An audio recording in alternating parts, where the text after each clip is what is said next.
New Orleans Saints and the Seattle Seahawks battle under the Kingdome before a sellout crowd of 65,000.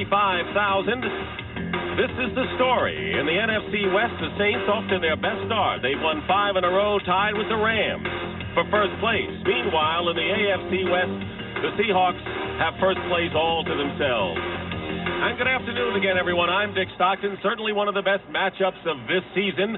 These teams are evenly matched, and if there's one thing to break that balance of power, it could be a factor. That one thing could be Kurt Warner, the outstanding running back of the Seahawks, second in the AFC in rushing, has hurt a groin, and right now in practice he says he's ready to go, but he may come up short. And Dan Fouts, in a game like this, what kind of an effect would Warner not being 100% mean to Seattle?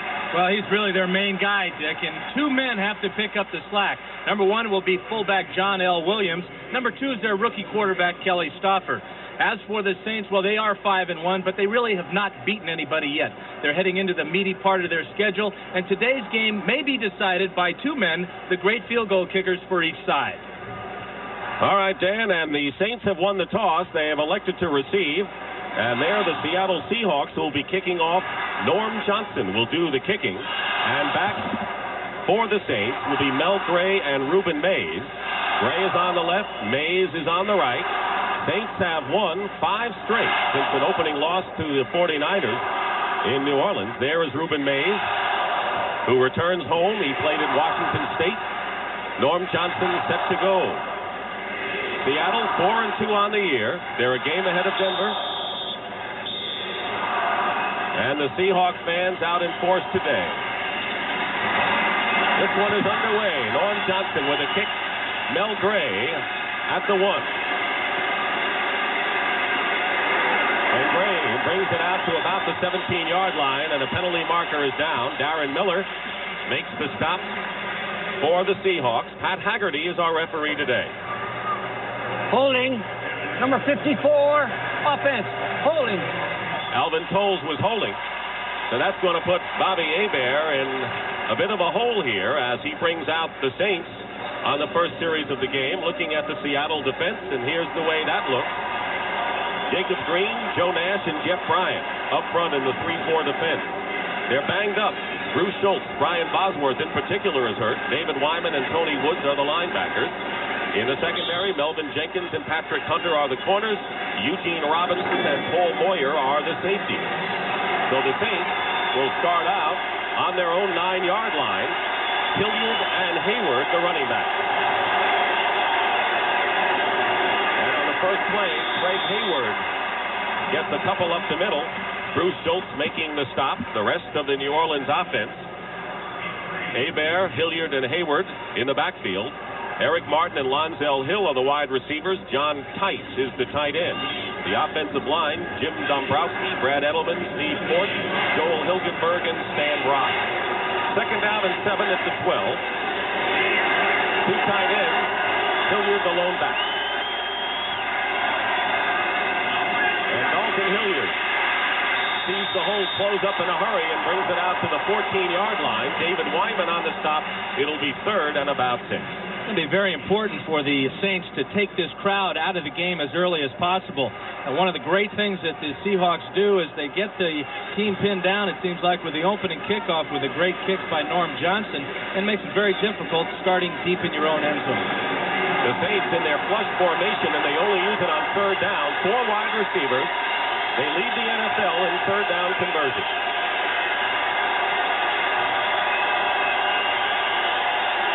Hebert, notice the right foot. That's for the signal against the crowd noise. His pass is complete to Brett Perriman, the rookie from Miami, and he'll have enough for a first down to the 22-yard line. Melvin Jenkins making the stop. You noticed Bobby Hebert with the silent count here. He's going to lift that right foot. And this is just a real simple out pattern, very conservative call, but something that the Saints do probably better than any team in the league, and that's convert on 3rd down. Jim Mora is very pleased with the short passing game. It is still a ball control team. Last year they did it mostly on the ground. This year the short passing. 1st and 10 at the 22 for the Saints.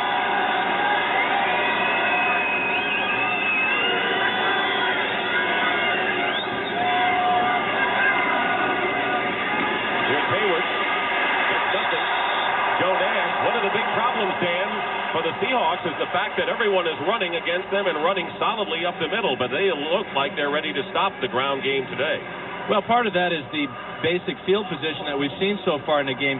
You don't really want to run wide down here and risk having a big loss. So the Saints have been very sure of their first couple of running plays, keeping it between the tackles. Coming into this game, opposing runners have averaged nearly 5 yards a carry against the Seahawks. 2nd and 11 at the 21. Eric Martin in motion. And this time, Reuben Mays off the right side picks up a couple. That'll bring up 3rd and long, and the nickel package comes in for both teams. The success teams have had running against Seattle this year has come on the cutback plays. So far, we've just seen straight-ahead type of power running by the Saints. Perhaps later on when Dalton Hilliard gets going a little bit, he's a great cutback runner for New Orleans. It'll be 3rd down and 9 for the Saints on the first series of the game. No score, 12:15 to go. 4 wide receivers for New Orleans.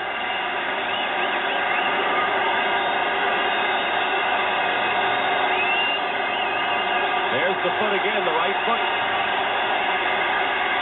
Hebert going up on top for Clark.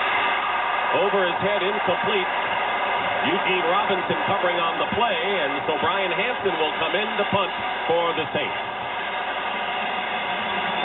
Take a look at Robert Clark here, and this is a corner route. Hebert gets good time to throw. The Saints seem to be in their rhythm, but this is a very aggressive move to the ball by Eugene Robinson. Ball was overthrown. Maybe we get that call later on in the game for pass interference, but not this early.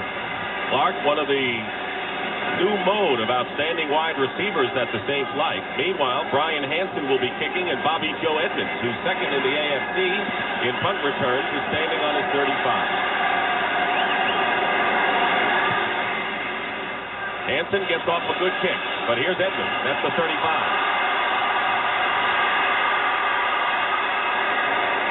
Edmonds will give the Seahawks good field position. A 42-yard kick. Hansen took a shot. No flag was thrown. Let's see who the culprit is here, Dick. That is a shot, and I got to believe that Pat Haggerty should have thrown some type of flag there. Really came in with the forearm there, and the ball was long gone. That would be at least running into the kicker, and Brian Hansen certainly thinks so. So the Seahawks, after the kick, have the ball on their 46-yard line, 1st and 10. Kelly Stoffer is the quarterback. Kurt Warner is in the lineup with John L. Williams. And Warner carries on 1st down. He picks up about a yard. Frank Warren making the tackle for the Saints. They too have a 3-4 defensive alignment with Frank Warren, Tony Elliott, and Jim Wilkes up front. The linebackers, Ricky Jackson, Sam Mills, Vaughn Johnson, and Pat Swilling, who's been hurt, but he feels better than ever. Reggie Sutton and Van Jakes are the corners, and Gene Atkins and Brett Maxey are the safeties. The best part of the Saints' defense has been their linebackers, and for the Seahawks, the same story, but they're banged up. 2nd and 9 for Seattle on their 47. Stoffer swings it out to Warner, and he can't hold on to it. He was wide open, and that'll bring up 3rd down. When you're playing with a little injury, Dick, sometimes it affects your concentration. This is not a little injury to Kurt Warner. It is his left leg. He pulled a groin muscle in practice the other day. He came out, worked out before the game, got the adrenaline going a little bit, but he's hurting right now. It's hard to imagine a player being able to play with such pain, but sometimes if you get the excitement of the game going, the adrenaline starts to flow, and you give it your best shot. He's had ankle problems and a bone spur. He's had some big leg injuries, but he said he was 100% before the groin pull. 3rd down and 9 at the 47. Stoffer fires, pass is caught, guess by who? Largent, and it's good enough for a 1st down. 12 yards into Saints territory to the 36, where Reggie Sutton makes the tackle. Well, this continues Largent's consecutive game streak, a record that he doesn't give a whole lot of significance to. What he really cares about is making the catch and getting the 1st down. Stoffer's got the really good arm, the ball that really carries to the receiver. He's very confident, comes over the top well. And for Largent, he has now caught a pass in 159 consecutive games, an ongoing record. 1st down at the Saints 36. Here is Williams with his first carry of the game. And Williams gets good yardage going outside. Vaughn Johnson brings him down at the 30-yard line. So Kelly Stoffer, a rookie who sat out last year, the quarterback, Kurt Warner and John L. Williams, the backs. Steve Largent and an impressive rookie, Brian Blaze, are the wide receivers, and Mike Tice, the brother of John, the tight end. Up front, Ron Mattis, Edwin Bailey, Blair Bush, Brian Millard, and Mike Wilson for the Seahawks. It'll be second down and 3 at the Saints 29. No score. 9 minutes and 45 seconds to go in the first quarter.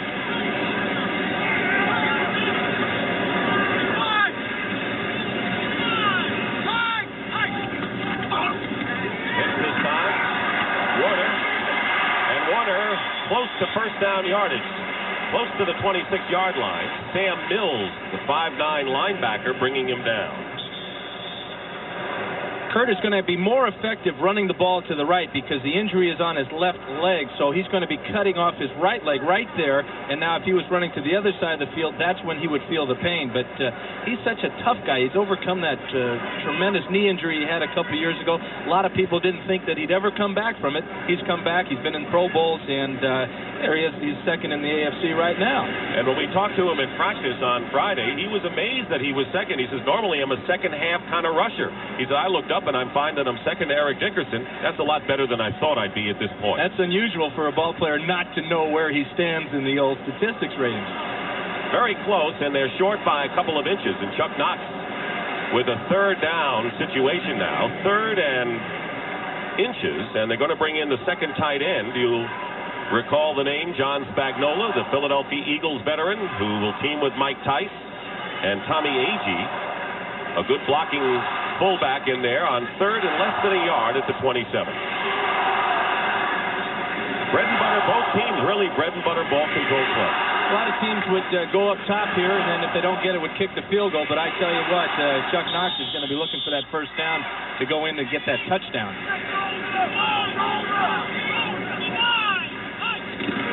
He's going with Williams, and Williams will have enough for the first down as he stopped at the 25-yard line. So the Saints stop him from bigger yardage, and the Seahawks maintain possession. Agee goes out, so does Spagnola. They got their job done, and a first down at the 25 of New Orleans. Time of possession is very important in this game. The Saints, of course, are number 2 in the NFL, and the Seahawks would like to raise their rating a little bit today. First down for the Seahawks. They have won 4 and lost 2. They've won their last 2 games, both road victories, engineered by Stoffer. He'll throw. He's got Williams out of the backfield. John L. Williams, a do-it-all fullback, knocked out of bounds at the 16-yard line by Gene Atkins. He had the highest receiving average of any running back in the AFC last year. He is really a complete fullback. He does it all. They don't have to substitute for him in passing situations because of this ability right here. He can catch the ball. He can pass block for the quarterback. He can run block for Kurt Warner. And he can also carry the ball himself and be quite effective. And his receiving average, which was second last year in the conference, is tops right now.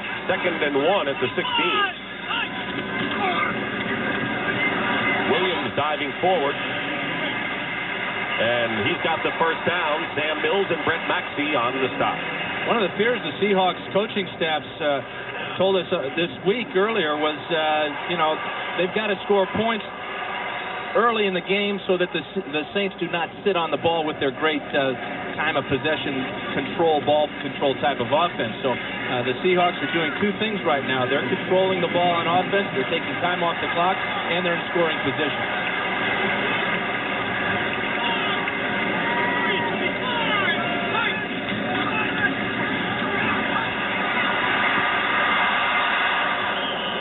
First and 10 at the 14-yard line, and an incomplete pass. Jim Wilkes had tipped that pass by Kelly Stoffer. We want to welcome the viewers who saw the Chicago Bears beat the Dallas Cowboys 17-7. This is they'll mark the place that he was down at about the 9-yard line. Pat Swilling, who looked better in the last couple of days since an injury. He has an abdominal pull. He started the last 2 games but hadn't done that well because of injuries, and both teams have linebacker Hurts. Swilling The biggest for the Saints, and Bosworth and Schultz for the Seahawks are shaken up. It's really been a game of field position so far. If you're a Seahawks fan, you've had it. If you're a Saints fan, you haven't. They'll go with 4 wide receivers on 3rd and 5 at the 9, where they've been very successful inside the 20 this year. Penalty marker down. It may be against New Orleans. Waymer intercepts in the end zone. But let's see the flag. It appeared to be against New Orleans at first glance. And it is Pat Haggerty.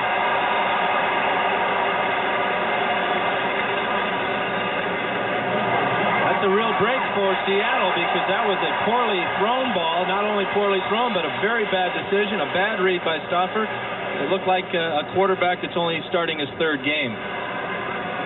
But he's won the previous 2 in road victories against Atlanta and Cleveland. This is his first start before the home fans here at the Kingdome. Here is Pat Haggerty. He'll explain the call that is definitely against the Saints. Defense offside, short of a first down. So it'll be 3rd and less than a yard. The ball will be placed just inside the 5, and pressure on Jim Mora's defense. Yeah, and you know one thing about Chuck Knox, he saw that interception. He's not going to be throwing the ball again down here unless he really has to. 3rd and 1 right now. Great situation for any quarterback, especially a veteran quarterback with a choice of run or pass, but they're going to be handing this ball off probably to John L., trying to get that first down, take it on in for the touch. 3rd down and 1.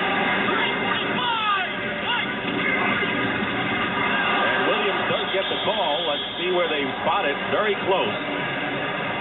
Brett Maxey forced the play, and James Gethers up front got a hold of John L. Williams, and it was not enough for the first down, so it'll be 4th down, and Norm Johnson will come in now. So a great defensive play on 3rd and 1 for the Saints, forces the Seahawks to go for 3. Maxey will come from the left side and he catches Williams as he was thinking about bouncing it outside. The Saints front line did a great job of blocking up the front there, not giving any hold to Williams on the outside, with Maxey closing it down. Norm Johnson, a 23-yard attempt with Kemp holding. And the kick is good. 6 minutes and 13 seconds remain in the first quarter. The good news for the Seahawks is that they got on the board with a long drive, and they lead it 3-0 over the New Orleans Saints.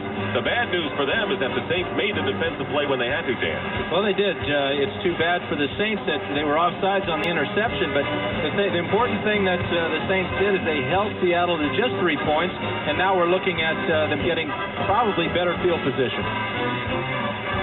Kelly Stopper, of course, sat out last year, was the #1 draft pick by the Cardinals. He didn't like the terms. He didn't like the way he was handled. And now he winds up starting now that Dave Craig is out with a separated shoulder. And so Stopper has done pretty well, and I don't think he ever expected it to be in this position. Well, you know, it's not an easy thing to sit out an entire year. I sat out 10 games in my 4th year, and Kelly Stopper, his very first chance to come into the NFL, he didn't like the situation in St. Louis. He said, I can do better. I'm a first-round pick.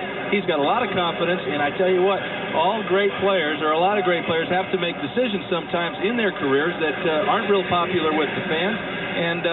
But it all goes into the makeup of being a top-line player. I remember when you came back, after missing a lot of games, you came back right here at the Kingdome, and it looked like that you never would want to go to camp again, the way you played. I think training camps are overrated, Dick.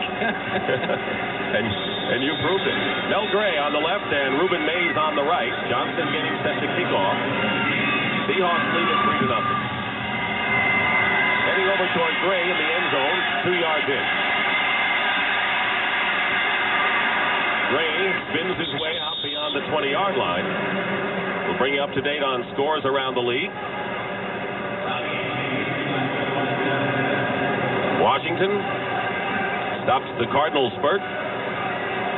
Giants over Detroit. Philadelphia loses as you look at the rest.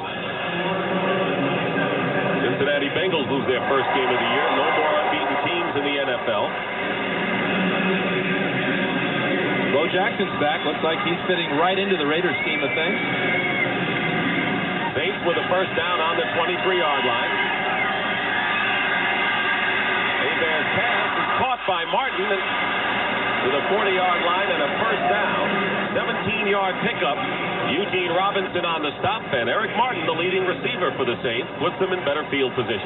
One thing the Saints receivers do very well is they find the areas in the zones for Hebert to throw the ball, and this is a simple curl pattern, but Hebert had good depth, good protection, and the catch by Martin gives him great field position. 5.5 minutes to go in the first quarter. Hilliard now at the top of your picture is a wide receiver. Mays, the lone back, dumps off. Hebert has Mays. Mays gets into midfield and into Seahawks territory at the 48-yard line before Brian Bosworth brings him down. Good for 11 yards and another New Orleans first down. Really believe we're going to get a big game out of Ruben Mays today. He went to Washington State, across state over there in Pullman. Got a lot of fans here today, and he's a very emotional player. He wants to get back in that lineup. He knows that holding out during or leaving camp earlier this year hurt him, and the more he plays, the better he gets. First down for the Saints on the Seahawks 48.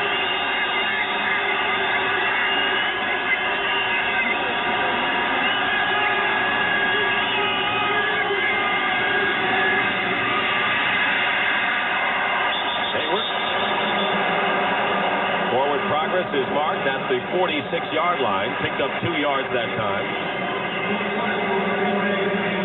They're going to try and run at Brian Bosworth all day long. He's got the bad left shoulder, and he gives good penetration here, number 55.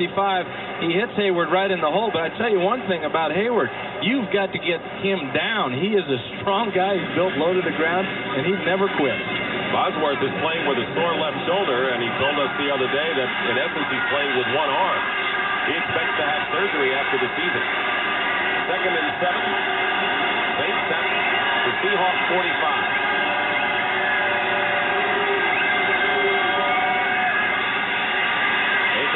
To Hilliard. Hilliard stopped short of a first down by about 2 yards. David Wyman, inside linebacker, on the stop. That'll bring up third down. The thing that impresses me about Bobby Hebert is his throwing motion. He's kind of like a dart thrower. Very short, compact type of motion, and one that really is important when you have this type of offense where you're just dinking the ball off or trying to throw the ball in seams and then hold down there. And plus, he has tremendous touch on the fade pack. I haven't seen a quarterback throw the fade like Bobby Hebert in a long time. Saints feel that he has played 6 good games in a row. Third down and 2 at the 40. Hilliard is on top as a wide receiver. Lonzel Hill in motion. Hebert up the middle, and he's got his tight end John Tice and a first down to the 27-yard line. A gain of 13. David Wyman again on the stop, and the Saints are marching. Saints have the ability to get a lot of men out in the pass route here. They're going to send out 4, actually 5 as Mays comes out, and there's the hole right over the middle. Hebert, with the quick delivery, throws him a very catchable pass. One thing you try to look for in a young quarterback is how does he deliver the ball? Hebert delivers it with a lot of touch. First down on the 27 of Seattle.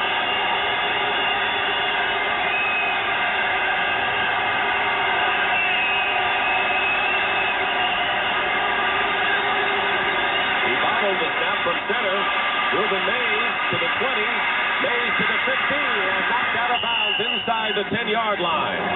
Patrick Hunter and Melvin Jenkins on the play, and a 20-yard pickup by Ruben Mays, and the Saints are threatening to take the lead. Maybe they ought to bobble the ball more often. This is really their first good running gain, that is, and again, it's on the cutback.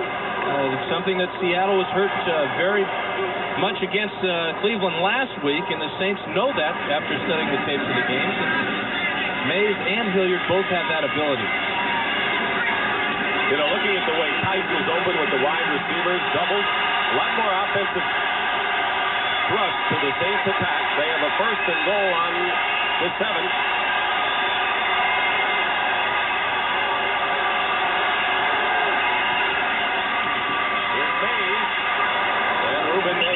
Down to about the 2, where David Wyman makes the stop. And the other thing about Hebert is that he has completed passes to 5 different receivers, so he'll move it around.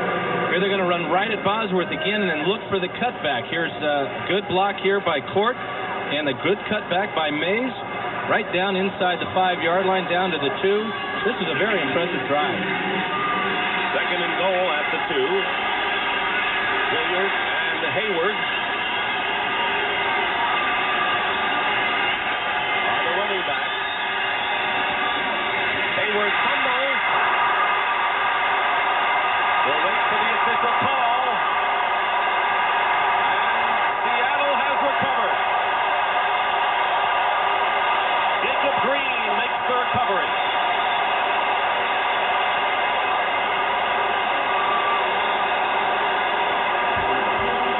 The same thing that happened last week. They marched against the Chargers and then had a turnover in their very first possession. And Hayward never quite got the grab on this ball. Green with the recovery. And the Seahawks still with a 3-0 lead. We'll take a look at the exchange here, and it appears it's too high to Hayward. He's down low. The ball hits him right about the numbers, which is a little bit too high. No mesh there, and the fumble. Big turnover for the Seahawks. Seattle, when they've won, they've had the turnovers in their favor. A big margin, plus 13 to minus 7. Right now they're up 1, but let's see what they do on their own 1-yard line. That's the first time that Hayward has fumbled, but actually, as you saw in the replay, it was Hebert's fumble. Up the middle. Kelly Stopper just running it out, trying to give himself some room and gets a yard, that's all. Frank Warren is there. Very important for the quarterback's confidence is to look down when he's taking the snap from center and to see that his feet aren't in the opponent's end zone. Very disconcerting for a quarterback, especially a young one. That's why you see the quarterback sneak right there. Kelly's wearing a wristband that has 20 plays on it on his left wrist, and 10 of them are runs and 10 of them are passes. Very simple. The coaches will give him a signal on the sideline and hold up 5 fingers, 6 fingers, whatever. Look down to his wrist and then call the play for the huddle. It's that simple, huh? It's a simple game. Second down and 8 with less than a minute to go in the first quarter. Stopper's pass is caught, and a fine catch by Kurt Warner out of bounds, and a first down at the 19-yard line, a 16-yard pickup, and Warner looked impressive there. Wow, you look at Warner shaking his head. This ball was impressive. This got on him in a hurry. Kind of a poor play fake there, but Stopper really fires this ball, and Warner has to reach up and make the grab. Fine catch. I tell you what, he's the most surprised guy in the whole park. First down for the Seahawks with 49 seconds to go in the first quarter. It's been a game thus far of 2 long drives. The Seahawks capitalizing and the Saints failing to. First down on the 19. John L. Williams off the left side. Cut in and got a couple of yards out to the 24-yard line. Gain of 5. A quiet 5, you might say. Van Jakes and Gene Atkins as you look at scores and games underway on the CBS Sports Wire. It's really, first quarter has really moved along quickly, Dick. As you can see, there's only about 20 seconds to go. But that's the way we expected coming in. Both teams like to control the ball, take a lot of time off the clock. Second and 5.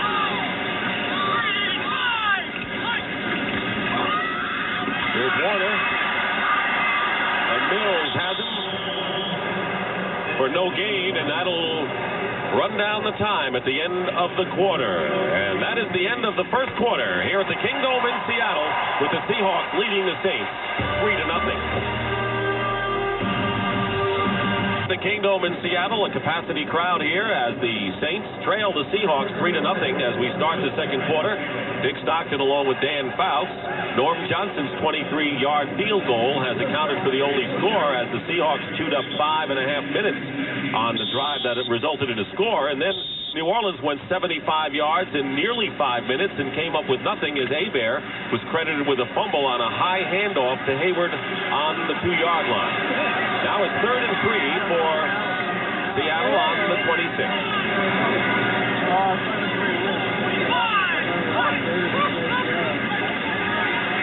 Stopper in trouble, and down he goes. Back to the 15-yard line, Jim Wilkes and James Gethers. And a loss of 10 on that one. Stauffer's looking for Steve Largent all the way on this play. You got to give some credit to Milton Mack. Here's the pass pressure, and Stauffer did not come off his primary receiver looking for somebody else, and you just don't have that much time to throw in this league. Wilkes not normally a great pass rusher. He's a steady player all around, and the Saints have been pressuring quarterbacks, haven't gotten that many sacks, but they got one there. And on fourth down, Ruben Rodriguez will kick from the goal line, and Mel Gray ready to receive for the Saints. Gray will call for the fair catch, and muffed it, and the Seahawks apparently have recovered.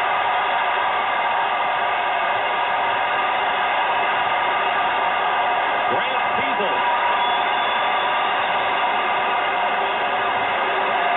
Mel Gray had the ball in good field position and then missed. Well, the sun wasn't in his eyes, I know that.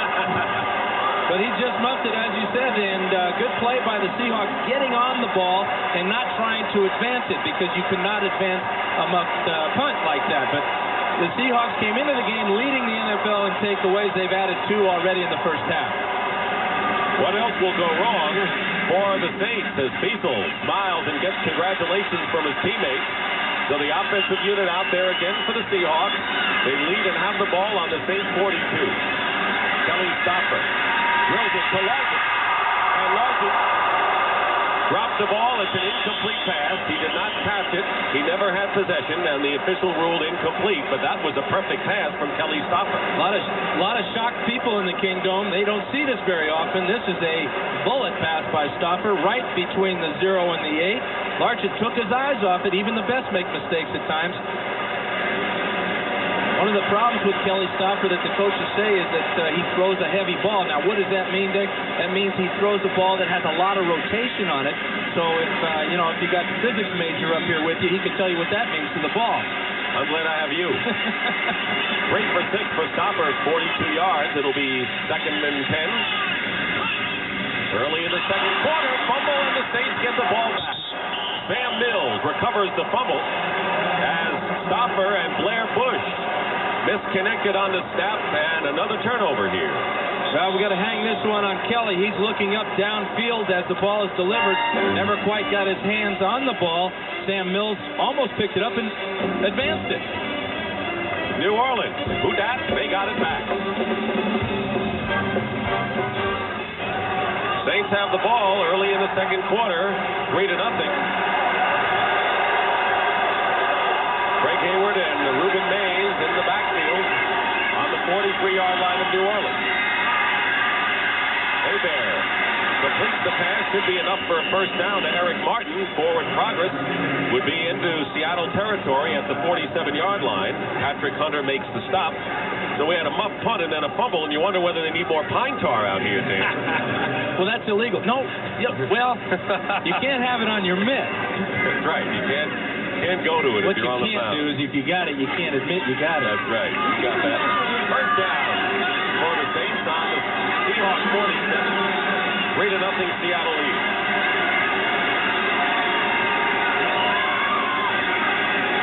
Ruben Mays gets the hole and gets good yardage, and another New Orleans first down to the 35-yard line of Seattle.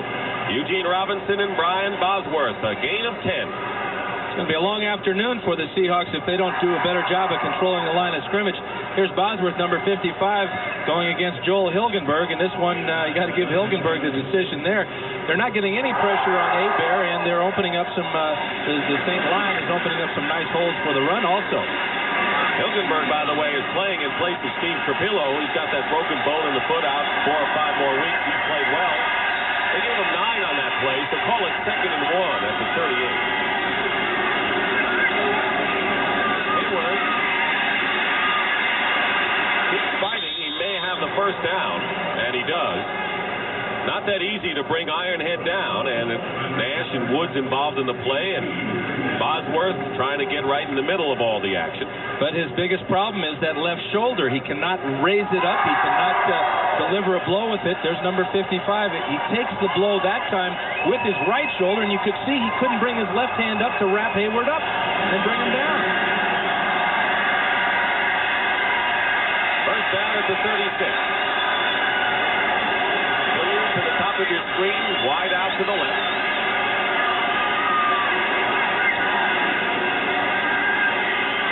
There up top, Lonsdale Hill, incomplete, and a fine defensive play by Melvin Jenkins.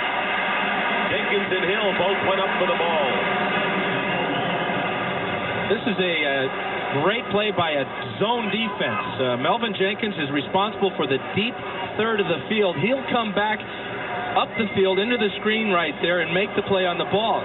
You saw his responsibility go by him, but what he did is he kept his eyes on the quarterback, which you're supposed to do in the zone, and then break on the ball. Fine play by Melvin Jenkins.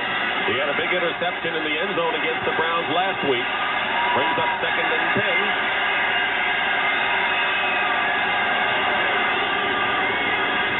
Hayes gets by one defender, but not another. He spun away from Joe Nash. And then Tony Woods and David Wyman brought him down, and a loss of a yard on that play.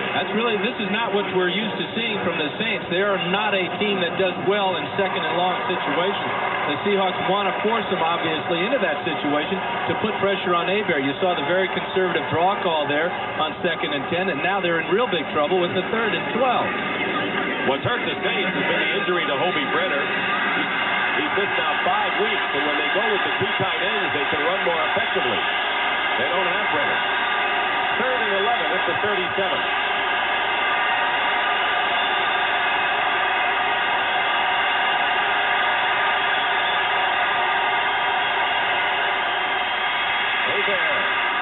Hebert has Hilliard and a first down. Dalton Hilliard has a first down on the 24-yard line, a gain of 13. Vernon Dean, the former Redskin, makes the stop, and Hebert was in the middle of a lot of pressure getting rid of that ball. Notice on the right side here, Stan Brock, he's looking in at the ball as it's being snapped, and he's partially deaf in his left ear, so when a big crowd like this is making a lot of noise, he's got to look down at the ball before the ball snaps. He cannot hear the signal. Tough place for him to play. First down for the Saints on the 24. Saints have averaged nearly 8 yards on first down in this game so far. Hebert, wide receiver screen to Hilliard. Hilliard battles his way inside the 15-yard line. Melvin Jenkins on the stop, and close to another first down for the Saints. A lot of quarterbacks are wearing a lot of pads these days. Bobby Hebert's got his barrel on, and he really takes a shot from Jacob Green, though. The great thing about Hilliard is when he catches the ball outside like that, he's got a world of ability to make people miss and get yardage, and he's a very valuable player, not only as a running back, but as a wide receiver. He reminds me of an old teammate of mine by the name of Lionel Little Train James. We try to use him in the same type of position. First down at the 14. 3-0. Seattle leading. Hebert tried to go to Eric Martin. It'll be second down. This is a tough catch for Martin. It's a little bit high and a little bit hot. Here's the fake. Kind of a poor fake, but it did draw the linebackers up, and then he delivers the ball too high. If the receiver makes that catch, he's probably not going to get into the end zone because he's stretched out. You want to get that ball down just a little bit lower. I know the receivers like it right in front of their nose so they can see it and make the catch and then get in the end zone. Seattle's defense inside the 20. Saints have second down and 10 on the Seahawks 14.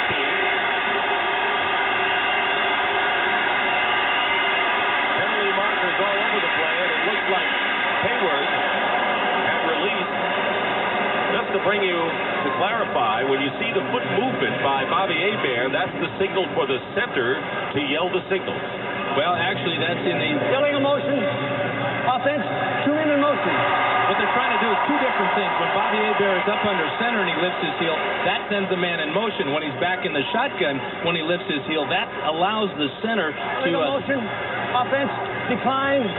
When he lifts his Third down. heel in the shotgun, that allows the center to, now he's going to call the signal for the front offensive lineman. Very innovative system that the Saints have employed here. Now, can the wide receivers hear the center? The wide receivers are looking in at the ball, which they should be doing most of the time anyway, and going when the ball is snapped.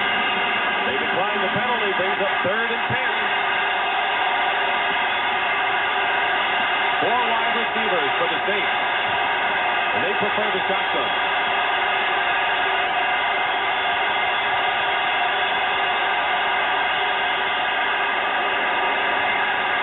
whether Stan Brock had forced the motion, and apparently he did. So apparently this system did not work on this last play, as Stan Brock had moved. Steve Court, the center, will bark the signals after the foot movement by Hebert. Ball starts. Offense. It's not.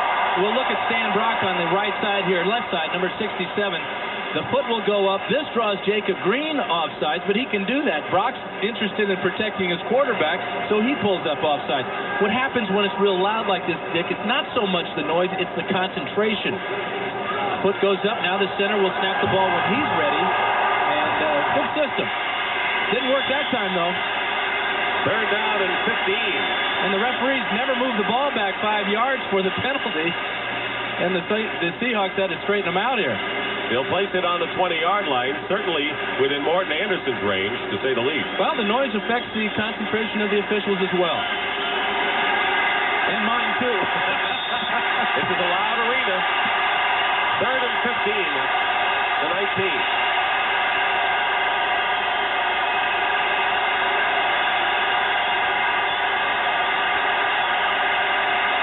Hebert going for Martin. Touchdown.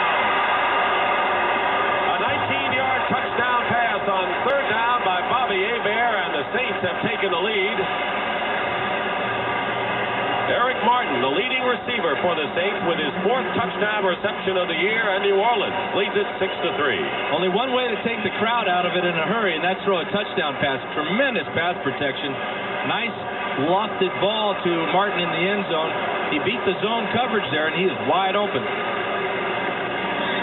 Eric Martin, 19-yard catch. He came into the game with 3 touchdown receptions. Now Morton Anderson. Brian Hansen, the punter, will hold. And the kick is good. So with 9:25 remaining in the first half, the Saints, despite the crowd, have taken the lead over the Seahawks. Coverage of the National Football League is sponsored by Coors Light. There's no slowing down with a silver bullet. It's the right beer now. Delco Electronics, from car music systems to onboard computers. Automotive electronics, it's who we are. And by the heartbeat of America, today's Chevrolet. Dick Stockton and Dan Fouts, 65,000 plus here at the Kingdome in Seattle. The Saints lead the Seahawks 7-3. Morton Anderson getting set to kick off. Bobby Joe Edmonds and Randall Morris go back deep for the Seahawks. Anderson, the hero, with the 49-yard field goal to beat the Cowboys on the last play on Monday night. Really a confident young man. He's got a world of ability. He likes that situation. Wouldn't mind it today if he had to kick a long one to win this one. Incredibly confident young man. Edmonds will field this on the 6-yard line. And Edmonds fights his way out to the 25-yard line. So as a result of the Seattle fumble, the Saints went 57 yards in 10 plays and took the lead on a touchdown pass to Eric Martin from Bobby Hebert. Continues on CBS Sports. Penn State against Alabama. Live 2:30 Eastern Time. You know, the Tide is without their preseason Heisman candidate, Bobby Humphrey. And last year, Alabama won. That was at Penn State. Kurt Warner has been a star for Joe Paterno, playing with a pulled groin muscle and doing all right thus far for the Seahawks this afternoon. First and 10 at the 25 for Seattle. Stopper with his play-action pass, and it's caught at the 31-yard line by Brian Blades. First time they've gone to the rookie. Van Jakes makes the tackle as more scores come your way on the CBS Sports Wire.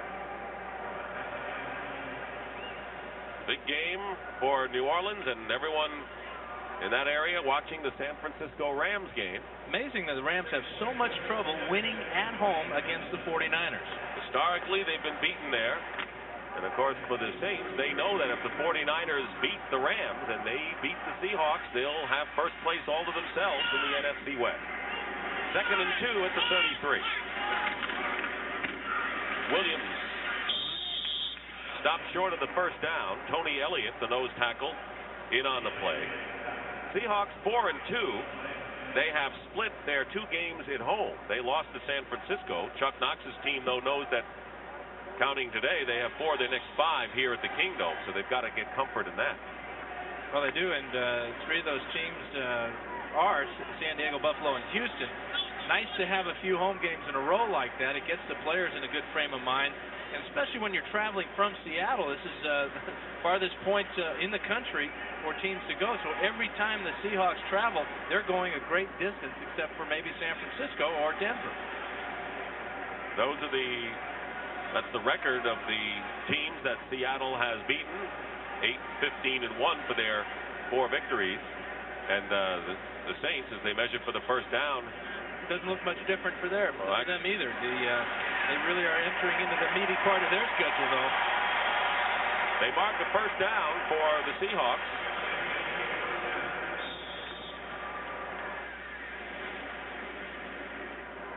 As Dan mentioned at the top, the Saints' only tough game was the opener with San Francisco. They lost that by a point. They've won 5 straight against teams with losing records, and now the heat of their schedule starts. So Seattle has a first down on their 35-yard line with 7:54 to go in the first half. Kurt Warner with Williams blocking tries to go outside. Good pursuit by Ricky Jackson, even though he didn't make the play. Gene Atkins, the strong safety, did for the Saints. Saints are very disciplined defense. They really rely on their so-called dome patrol, their linebackers. But their front line isn't that bad either. They're very consistent. They play their responsibilities well, and they're really fine athletes. You see Chick Harris, the running back coach, he's got the same wristband that Kelly Stopper has on. So he'll look down and call a play after Chuck Knox tells him and signal it out to Stopper. They're all on the same page, I guess. 2nd and 8, 1 page. Stopper gets hit, and his pass intended for Largent is incomplete. Check that Tice. And right now for an NFL Today report, here's Brent Musburger in New York. Brent? Well, Dick, Mark Jackson activated yesterday by the Broncos, and he scores the first touchdown against Atlanta. John Elway whistled that one, didn't he? 7-zip right now, Denver. Back to Dick. All right, Brent, thank you very much. The Broncos, of course, a game behind the Seahawks coming into this action. Seattle with a 3rd and 8 on the 37, 4 wide receivers.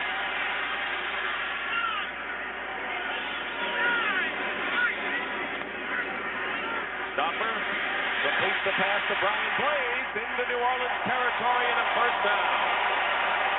16 yards with Ricky Jackson making the stop. He made some tough catches we saw in last week's game. This is what it looks like to be a defensive back here in zone coverage. Good throw by Stopper, hits Blades right on the numbers, and a good pass route that was called by the coaching staff. They knew what they needed for the first down. And Blades ran the pattern right. Stopper got the time to throw. Like I said earlier, it's a very simple game when everything works like that. He was the number 2 pick out of Miami, and will develop into a big wide receiver threat for Seattle. First down for the Seahawks on the Saints 47.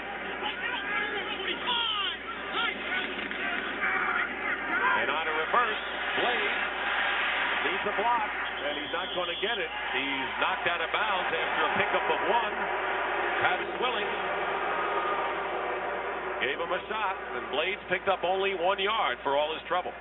He needed a block. He got a bomb. Pat Swilling really delivered that time. Brian Blades has made some very tough plays, and Steve Largent was talking to you the other day about how much he respects him. He says, not an arrogant rookie coming from Miami, as many others have been. And he's a real hard-working kid, and what he's doing is very smart. He wants to be just like Steve Largent. Couldn't ask for a better role model. Days after practice with him. 2nd and 8. On the delay, Warner to the 43-yard line, where Tony Elliott, the nose tackle, is there. That'll bring up 3rd and a long 5 for the Seahawks. 3rd downs have been the big problem for Seattle. Last year, they led the league in 3rd down conversions. This year, they're near the bottom. And this includes the games that their starting quarterback, Dave Craig, was playing. You can't lay all of this on the rookie quarterback Stopper. Their entire offense has not performed well in the most critical situation in games, 3rd down conversions. Dave Craig with the separated shoulder, still on the sidelines and will be for a while. 3rd down and 6.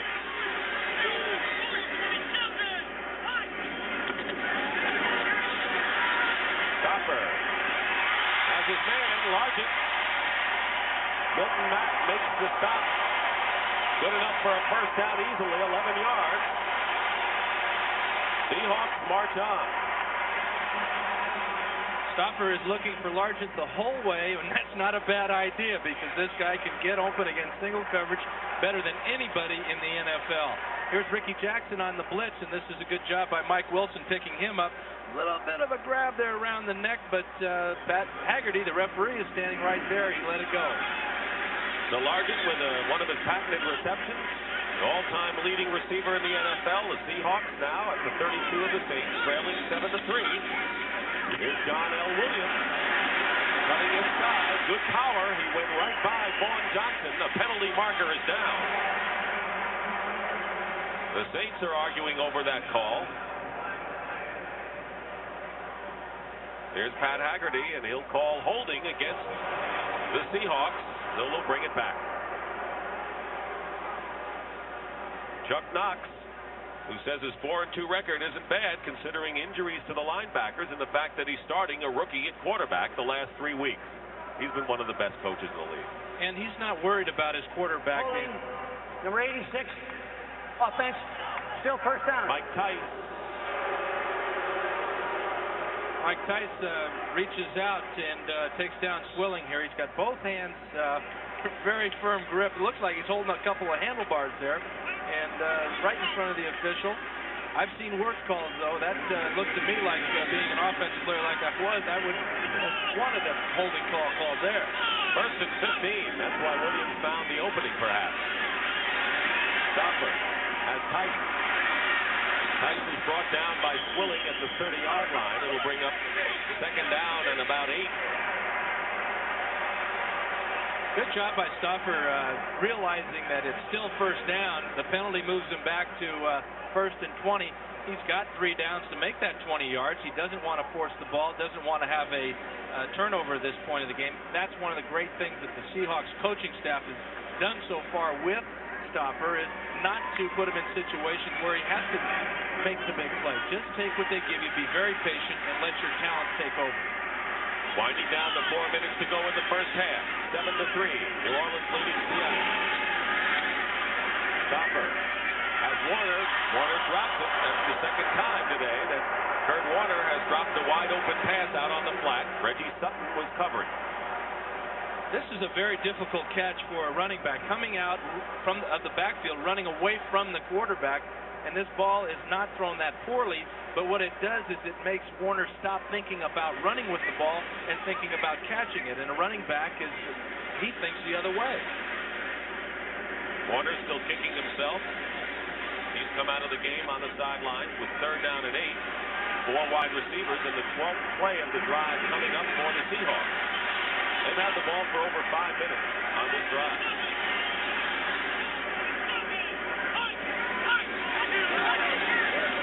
Penalty marker down. Stopper's pass is incomplete, thrown behind Brian Blades. But there's a marker down. We had a little illegal motion on one of the wide receivers on this side of the field. Illegal motion, offense. That's what it is. Shaken up, Frank Warren. Warren is off to a great start.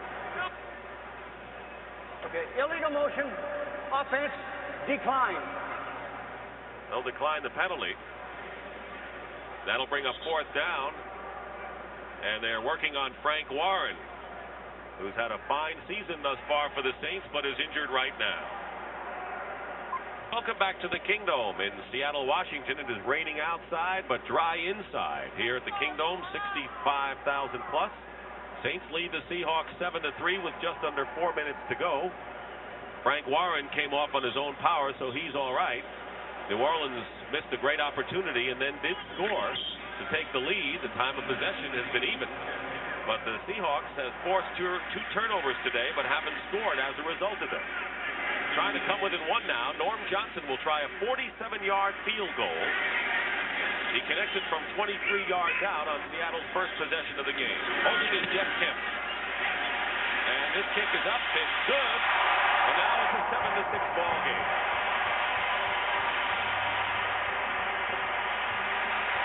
47-yard field goal, the longest of the season for Norm Johnson, and we'll be back with the Seattle kickoff after this. Here's our story here, 7-6, the Saints lead the Seahawks. Norm Johnson, who just kicked a 47-yard field goal, set to kick off. Mel Gray and Ruben Mays are back for the Saints.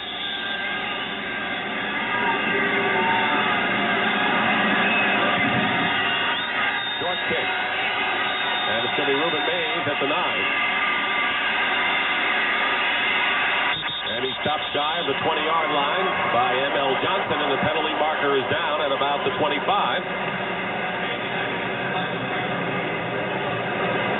Referee Pat Haggerty this afternoon. Holding number 28 on the return. Gene Atkins will set the Saints back some. This just kills an offensive football team. Here they get the ball out near the 20-yard line. Not an easy thing to do against Norm Johnson and his high kicks and the good coverage by the Seahawks. But now you get the penalty flag down there. That moves you inside the 10, and it changes the whole personality of your offense. It changes the calls that are going to be called by the offensive coordinator. It makes everybody a little bit jittery. And the one thing it does is it brings the crowd into the game, especially at this end zone. This is the second time that the Saints have started from their 9-yard line.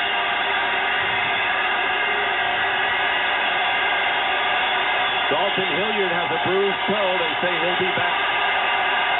So Hayward and Mays are back there now.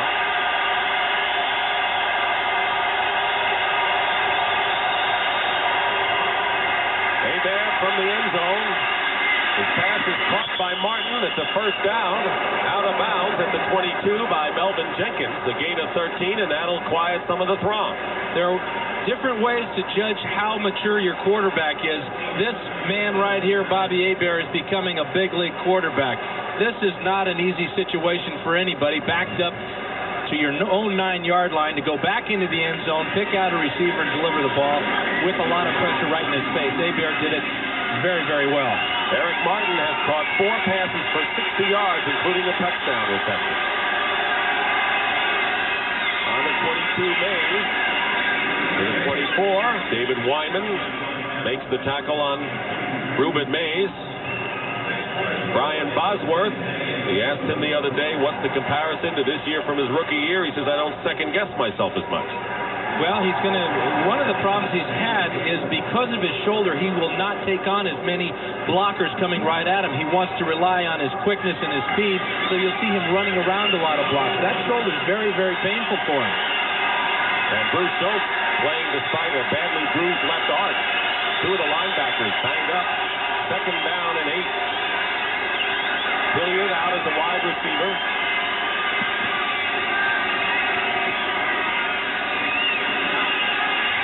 Hebert under pressure. Joe Nash gets him for the sack.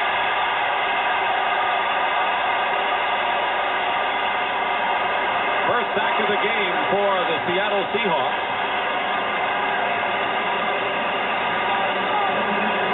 You see, Joe Nash is the noseman, number 72, and he just whips Darren Gilbert there and gets right in on Hebert.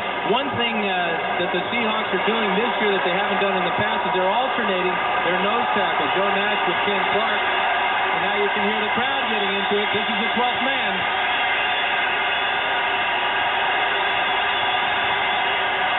Third down and 16 on the 16.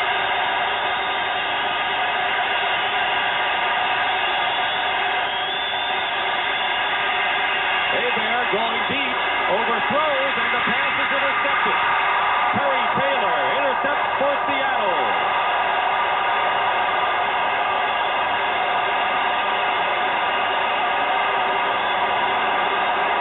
13th interception of the year, and the Seahawks lead the AFC. There are times as a quarterback when the crowd gets fired up like that, you almost feel like they're down on the field with you. They make you do things you don't really want to do. Hebert just threw that ball up for grabs. Some people will say that's as good as a punt. but it still goes down as an interception. You know, these 65,000 fans were honored about 4 years ago here in Seattle by the jersey number 12 being retired in significance of the 12th man, the Seattle fan. They've been a factor every year. Seahawks first down, just short mid from midfield. Kurt Warner trying to go outside is run out of there by Pat Swilling. That's what Dan was talking about. They retired the jersey, number 12, and it's been a factor. 2 minutes and 11 seconds remaining in the first half. 7-6. Seattle leading. Kelly Stoffer checking the play on his wrist. They'll also signal in other plays. He has a very limited game plan on his wrist. The coaches feel that he can handle just about everything at this stage of the season.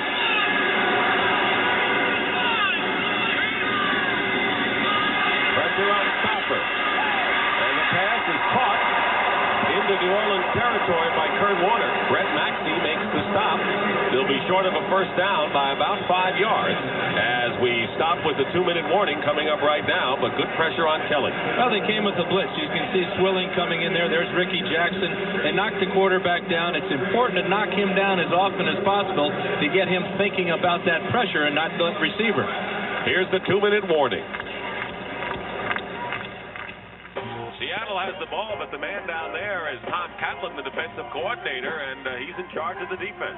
One thing the Seahawks do better than anybody is capitalize on turnovers. They came into the game with the goal of getting 3 turnovers. They've gotten them in the first half already, but they haven't really capitalized, put any points on the board from them. This is the third right here following the interception. They have a 3rd down and 5 on the Saints' 46-yard line. Stoffer gets hit as he lets go, and Blade makes the catch for the first down. Just made it to the 40-yard line. Reggie Sutton on the stop. Pressured by Swilling, and Stoffer showed a lot of poise there. We talked earlier about the maturity of Bobby Hebert. Well, that was a very mature play by Kelly Stoffer because he was faced with the blitz. They brought the linebackers again. He stood in there at the very last minute and threw a ball that was very catchable, low into the outside on the out route. Blade made a fine catch also. There's the time remaining in the first half. Seattle has all 3 of their timeouts remaining, as do the Saints. Kurt Warner dives to the 30, and a penalty marker flies. Atkins and Wilkes on the stop, close to first down yardage, pending the call. And I wonder if they called this on Steve Largent holding, because it was thrown by a referee from that would normally call a pass interference call if it were a pass, but it appeared that Largent, by his reaction, was the guilty party. Holding is the call against the Seahawks. We'll see if Pat Haggerty tells us the guilty person. Holding, number 80. It was. Offense. Well, let's take a look at it then. Largent's working against Van Jakes here, and he gets a good grab on him, and there's the left hand. That's all the referee needs to see from a distance, and he gets the flag. That really sets him back now and puts Stoffer in a position of a lot of pressure here. It's first and about 13, where they had great field position previously. 1:14 remaining in the first half. They're well out of field goal range right now, even for Norm Johnson. Stoffer's pass caught by Blades. Blades about a yard short of the first down. A 12-yard pickup. Reggie Sutton and Sam Mills were back there. And now the Seahawks will call a timeout. They have 2 left. We'll take a break. Coming up at halftime, Brent and Dick Butkus will have all the scores and highlights, and Brent will be talking with Mark McGuire of the Oakland A's as they prepare to meet the Dodgers in Game 2 of the World Series and recover from the shock of Kirk Gibson's home run last night in a dramatic first game. Meanwhile, right here in a 7-6 game, Saints leading, it's 2nd and 1 on the 31. Stoffer just over to the sidelines to talk to Chuck Knox and company.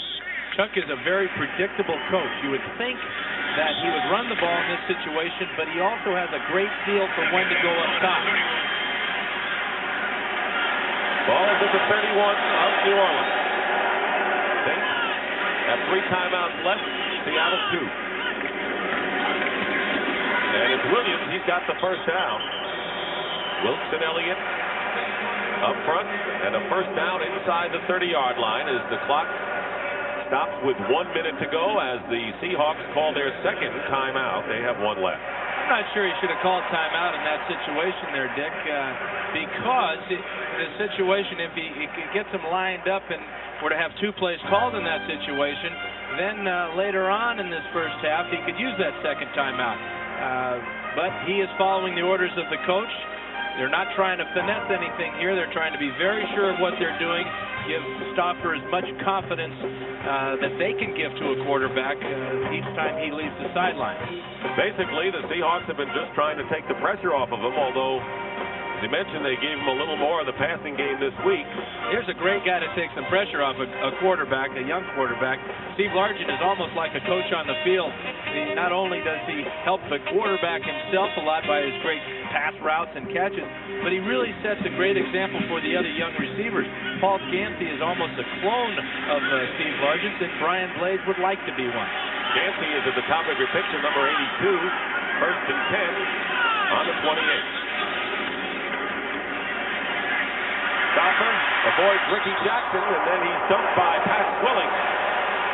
As the Saints, putting pressure on, have their second sack of the ball game, and once again they're out of field goal range. The clock is running. A loss of 14 on the play. 48 seconds remain in the first half. Second down and 24. This pass thrown over the head of Scansey. Incomplete. Covering was Van Jakes, and that'll stop the clock. But right now, Seattle has to go some to get into field goal range. That was, or perhaps will be, a 3-point sack, because it did take them out of field goal position. And, you know, the young quarterback has to learn when to pull that trigger. You cannot afford to take your team out of field goal position at this situation in a ball game. But he'll learn. That's how you learn. Norm Johnson getting set to get the call if Seattle can move the ball. They have one timeout left and 42 seconds remain in the half. Third down and 24. They're not interested in getting the first down. Maybe just enough yardage for Johnson to come on in. And it's tipped and intercepted. Pass intercepted by Milton Mack. So Norm Johnson won't be needed this time. And it'll be New Orleans ball, a 20-yard return by Milton Mack at the 49-yard line of Seattle as Tommy Kane got a hand on it, and Milton Mack intercepted for the Saints. I'm no physicist, folks, but I was a football player. This is a heavy ball, a lot of rotations. It's thrown high, very difficult to grab with your bare hands, thrown at that type of speed. This is what the Seahawks coaches feared most, was that Stauffer would throw a high ball that the receivers couldn't catch. It would become deflected and be easy pickings for a Saints defender that's playing the zone defense. That time the Saints were in the zone. Obviously, they don't want to give up the long yardage to give them the first down. They were thinking the same way you were. Bill Mack, first interception of the year. First down at midfield for the Saints. They have all of their timeouts left with 34 seconds remaining, leading 7-6. Hebert, incomplete. He was going for Perriman, and defending on the play was Melvin Jenkins. Now, Morton Anderson told us yesterday at the Saints Hotel that if they get to the 35-yard line, I am 100% sure I can kick a 52-yarder. Well, I hope he told Bobby Hebert that, because Bobby's got to get him the ball down there. They need 15 yards to get to the 35-yard line right now.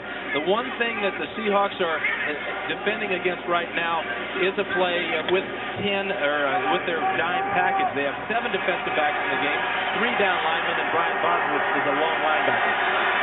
Second and 10, Billy McNeil. Martin. And Martin gets to the 37-yard line, good enough for the first down. Desby Glasgow on the tackle, a gain of 13, and now the Saints have called a timeout with 24 seconds remaining. To go, Morton Anderson getting ready, and Dan, when he said just get me to the 35, how do you interpret all that? Well, as a quarterback, it makes me feel very good, but I got to believe that he'd like you to get a little bit closer. 52-yarder is a long, long way. The Saints are in great position right now to move it down closer with 2 timeouts left and 24 seconds to go. First down.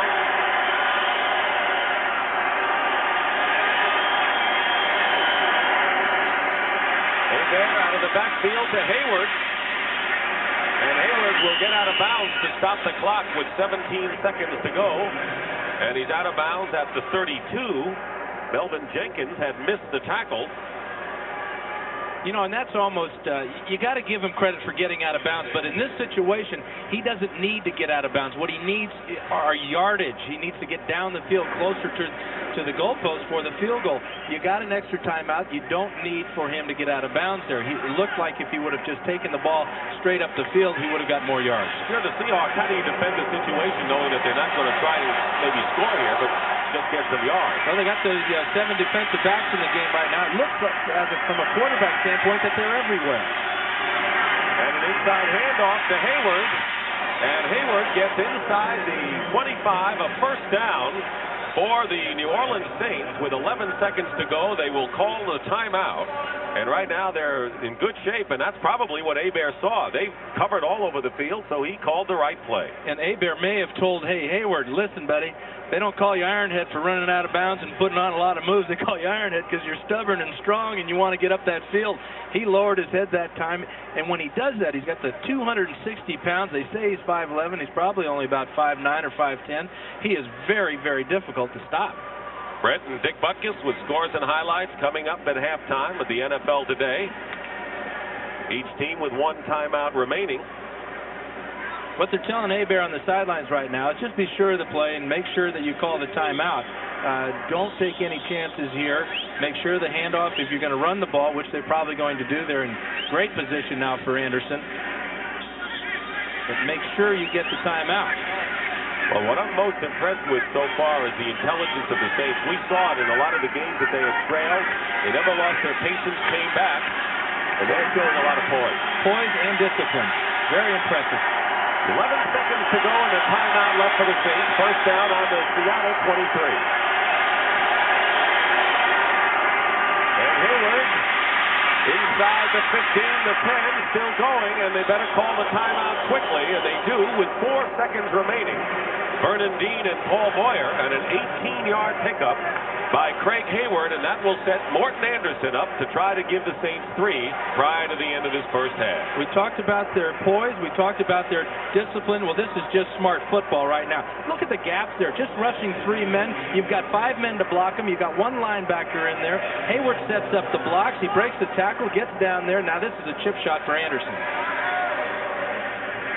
Anderson has missed only 3 field goals in 16 tries.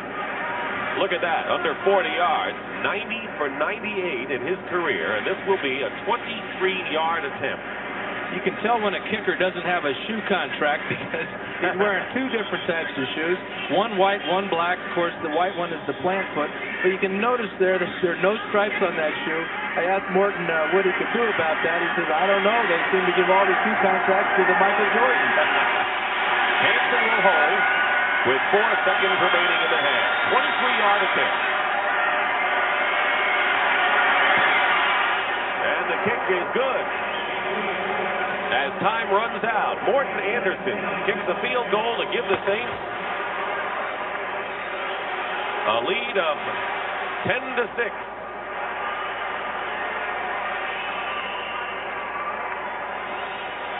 So that is the end of the first half as the Seattle Seahawks force 3 turnovers and don't capitalize either time. And it's 10-6. That's the is sponsored by Dodge Cars and Trucks. On the street or off the road, it's the new spirit of Dodge. U.S. Armed Forces, it's a great place to start. And by Budweiser, Beechwood aged for that clean, crisp taste. This Bud's for you. All set for the second half kickoff. Morton Anderson will be booting to Bobby Joe Edmonds on the right, Randall Morris on the left for the Seahawks. 10-6 the score. New Orleans leading. Line drive kick, and Edmonds makes a good play on a short hop. And Edmonds battles his way close to the 20-yard line, where Buford Jordan is there to make the stop, so Kelly Stopper goes to work again. He completed 10 of 18 passes in the first half for 105 yards and threw an interception. That interception really hurt them because it looked like they were going to go down and get 3 points at the end of the first half. Instead, the Saints got the ball with good field position and marched it down, and they got the 3 points. Instead of the Seahawks being up 9-7, we've got a 10-6 score in favor of New Orleans. So New Orleans has capitalized on the 2 turnovers by Seattle, but the Seahawks have it on the 21st and 10. Stopper to the air on first down. He's got Largent. Largent has the first down at the 31-yard line. Van Jakes defending. This is what the Seahawks did when they had the ball in the first half. They managed 2 field goals, but they fumbled away 3 other opportunities after the Saints made 3 mistakes. They've had good field position too. Look, they've taken over on the 46, their own 46, and on their own 49. Jim Morris said to his team that if you cut out the mistakes, we can win this game.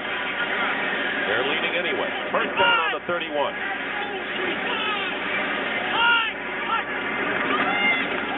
Kurt Warner. Warner gets to the 29-yard line. Reggie Sutton on the stop. Warner in the first half averaged just under 3 yards a carry, 23 yards in all. This is where he's really shows his abilities. When he gets up into the hole, he's not a real big flashing runner like an Eric Dickerson, but what he has is great vision, the ability to get into the hole, find a little crack, and jump outside and make some yardage. Jim Wilkes is shaken up for the Saints. Earlier in the game, Frank Warren was shaken up. He came off on his own power, and now Wilkes, the steady Eddie amongst the defensive front 3 for the Saints. Here's it's his right shoulder, and oftentimes those big defensive linemen and linebackers, they get pinched nerves, and it shoots a fiery pain down their arm, and it's something that will go away in time, although this may be something more serious. It's always a good sign to see him get up off the ground, though, and jog off the field. You know that he'll get back into the action. James Gethers had replaced Frank Warren, and now Wilkes comes out. Warner not getting the same amount of yards per rush as he did a year ago when he missed his 3rd straight 1,000-yard season by only 15 yards because of an ankle injury. Second down and 7. Bruce Clark replaces Wilkes. Stopper has played. Out of bounds. Knocked out of bounds at the 38-yard line by Sutton and Maxey, and a first down, a pickup of 27 yards. Brian Blades gives the Seahawks this type of attack here because he has good speed. He gets off the bump very well, and Stopper just throws a bullet on a line. Oftentimes you'll see a quarterback kind of lob that ball, and this time Stopper just, he's a hard ball thrower. He's throwing fastballs all day. He doesn't quite have his changeup yet, but that was a strike there. Blades having a big day, leading receiver. First down for the Seahawks on the Saints 38. John L. Williams with Kurt Warner blocking, and he gets to the 32-yard line. James Gethers making the stop. So Williams, the tough rusher, and Kurt Warner, playing with the groin injury, has not really missed a play this afternoon and was out front blocking for Williams. We talked yesterday with Vaughn Johnson, the fine linebacker for the Saints, and he likes this type of game. Go against an offensive line that's big and physical like the Seahawks. Johnson, number 53 there in the huddle, he's the type of guy that likes to go toe-to-toe with the same guy all day. He's matched up against one of the better ones, Edwin Bailey, number 65 for the Hawks. His kind of game, and he hasn't been disappointed. Second and 5, and Warner is stopped for a loss behind the line of scrimmage to the 30. James Gethers, who has been in there for Frank Warren, who was shaken up in the first half, shows the depth that the Saints have in the defensive line. Yeah, and I like his nickname too, Dick. It's Jumpy Gethers, and I don't think it has anything to do with his vertical leap. I got to think that it's something that was hung on him when he was a young lad. Bruce Clark, who has come in for Wilkes, now Clark leaves the game, had been a mainstay up front for the Saints. Now it's third down and 7 at the 35. Quarterback draw. Stopper. Short of a first down. Let's see where they spot the ball. He needed to get to the 28. Brett Maxey and Ricky Jackson defending on the play, and we may have a measurement. It is, I think. Looked like that Pat Haggerty was going to signal first down, and then he changed his mind, and we'll measure it. He got a pretty good look at the down marker there, and it appears to be about a yard short.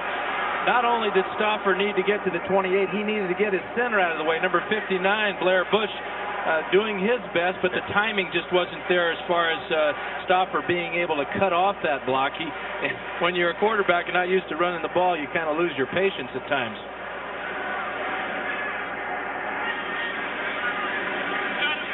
They are shy of the first down.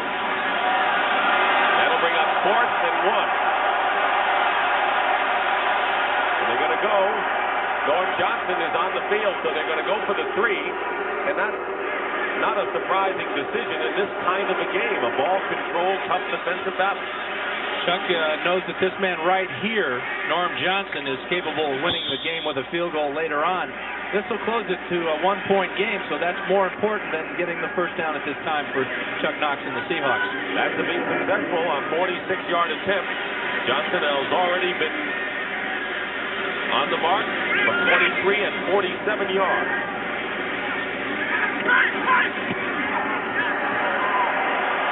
Kick is good.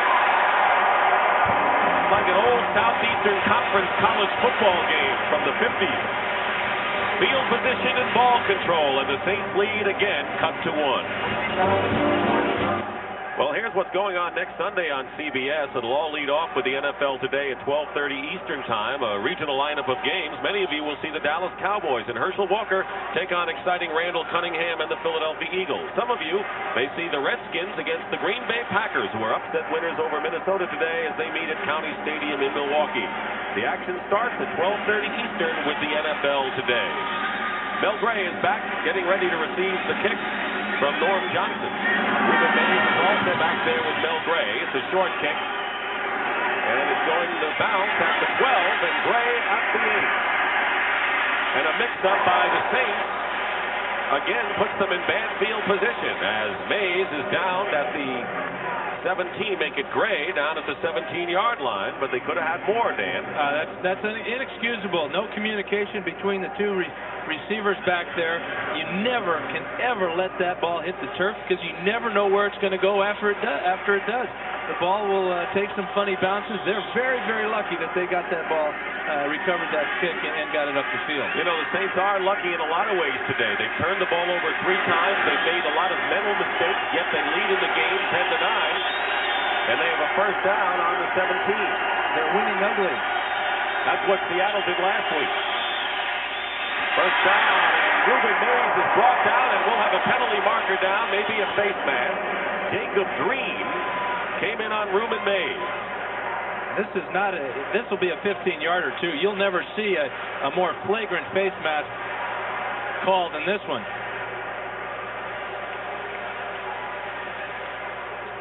Here's Mays, and here's the grab by Jacob Green. He just sticks a hand out there and kind of sticks to that face mask. So this could have resulted in a very serious injury to Mays. Jacob Green, who is second in the conference with 6 sacks coming in, has not gotten close to the quarterback today. Personal foul, face mask, number 79, first down. There's another look at it, and watch his head just snap. Everything will follow the head right to the ground. That's tough. You know when you got a grab of somebody else's face mask. Jacob Green should not have pulled him down like that. That could have been a serious neck injury. As a result of the penalty, the Saints have a first down on their 30. Just under 11 minutes to go in the third quarter. And Mays slices off tackle and picks up nearly 8 yards. Brian Bosworth on the stop. So nearly 8 yards for Ruben Mays there, and in the first half he averaged over 6 yards a carry. So his return to the Pacific Northwest, where he started Washington State and Pullman, has been paying dividends thus far. And it's good to give the ball back to a guy on the very next play after an infraction like that. He's fired up. He wants to get back at Jacob Green. They ran the ball at Green. Stan Brock got a good block at him, and they got a nice big gain. at the 38. Second and 2. Mays again. First down, Moore. And barrels his way into Seahawks territory. A 13-yard pickup that time for Reuben Mays. Melvin Jenkins and Paul Moyer made the stop, and Jenkins is slow getting up. I think we got a pretty good idea what the Saints talked about at halftime. They said, we're primarily a rushing football team. The Seahawks have had trouble defending against the rush. Let's go out and take the ball right at them and move it down the field on the ground. Melvin Jenkins is in pain and will take a timeout here in Seattle. Terry Taylor has replaced Melvin Jenkins at left cornerback after Jenkins was shaken up. One of the interesting stories, a reunion of brothers who are playing against each other for the first time. John Tice and Mike Tice, both tight ends, both out of Long Island, out of the University of Maryland. There they are, meeting for the first time ever, and their mom is here, Lois Tice, and some friends up in a VIP box. Right now, John Tice is on the line of scrimmage, first and 10 at the 48-yard line for the Saints. Reuben Mays gets a couple and stopped by Brian Bosworth. So they both went to the University of Maryland, the Tice brothers, and actually Mike was a quarterback before he turned tight end. Well, but he was a quarterback in a running type of offense. He did a lot of blocking for the tailbacks, but it really is a nice story, Dick. Lois is staying at Mike's house, so Mike feels that she ought to be rooting for his side. She's very diplomatic, though. She's rooting for the offense on both sides today. What's Mike's delicatessen called? He's got a great deli by the name of Fill Your Belly Deli. That's a great name. He might have stole that from somebody in Hoboken.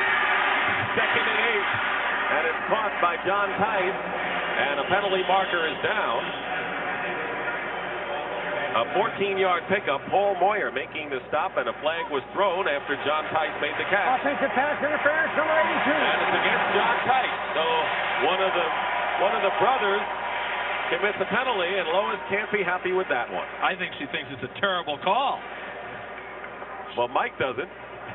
No, Mike, they're really competing. Well, let's take a look at it. There's John, number 82. Offensive pass he just pushes off and trying to get open against Paul Moyer.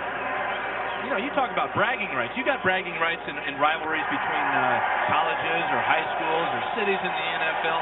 Can you imagine they're playing for the first time ever against each other? Probably the last time the Tice brothers will ever play against each other, unless they make it to the Super Bowl. This is a big win for one of them, and you tell me they're going to be talking about it for the rest of their lives, whoever wins this game today. It's a tight one, 10-9, second down and 18. Back to the 44 of New Orleans. Hebert to Hilliard, can't handle it. And that'll bring up third down. And for an NFL Today update, let's check in with Brent Musburger. Brent?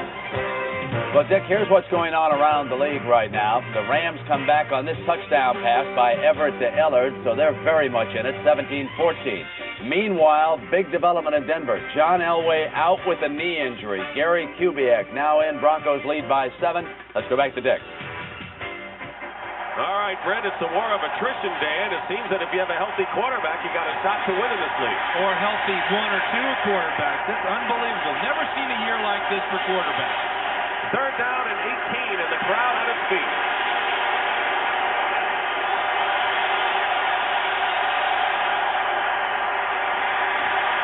Hebert.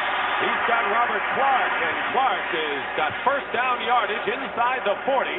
A 17-yard gain. Let's see where they spot it, and maybe he was stopped short of the first down. Brian Bosworth and Paul Moyer defending on the play. It'll either be 4th and 1 or a first down, and it is a 4th down coming up for the Saints. They just missed the sticks on that pass from Hebert to Clark. Great job by Robert Clark. You won't see many wide receivers catch the ball like he did and just turn it upfield trying to get that yardage. A lot of times he'll dance around, try to juke somebody, but I'm very impressed with the way he catches this ball. And when he catches it, he's about 10 yards shy of the sticks. Watch as he turns upfield and tries to split the two defenders here. Lowers his head trying to get that first down. That's an outstanding move. Brian Hansen will punt as the Saints fail to make it, and a delay of the game call as the clock runs down.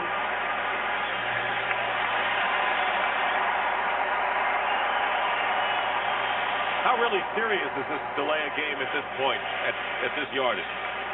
You know, I would say normally that it's not that serious, but Delay of game, offense. as I look at Hanson's statistics, he's not having that great a year. He's only got a net average of about 33 yards. That's about 10th in the conference right now. So every yard counts, especially in a game of field possession and field position. Bobby Joe Edmonds, one of the best, is back inside the 10.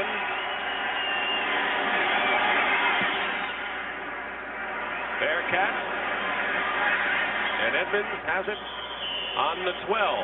A 32-yard kick, and that keeps up with what he's been doing, but good field position for New Orleans' standpoint. Well, sitting down on the job or lying down is Brian Bosworth for the moment. He's a little different, isn't he? I got to believe he's hurting quite a bit. That shoulder is giving him a lot of problems. He finally found a comfortable place, though, to take a break. As he said, he'll repair it after the season. Meanwhile, Seahawks first down on their 12.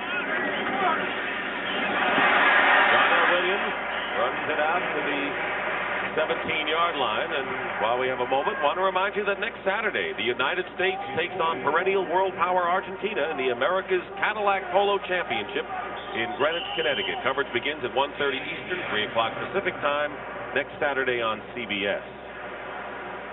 Blair Bush shaken up. Seahawks center. Seahawks have had the benefit of the best field position in this game, but not on this one. Right now, for an update on the John Elway injury, let's check in with Brent Musburger. Brent, what's going on? Dick and Dan, watch the monitor. We hope this is not serious. John Elway, under pressure from Atlanta, a blocker and a tackler, rolled up on his leg, and he has left the game with a knee injury. He is now walking under his own power toward the dressing room in Mile High. Gary Kubek quarterbacking. And again, we hope it is not serious, but we won't guess. Let's go back to Dick and Dan. Dan, your judgment on that kind of a roll-up injury? Well, it doesn't look good.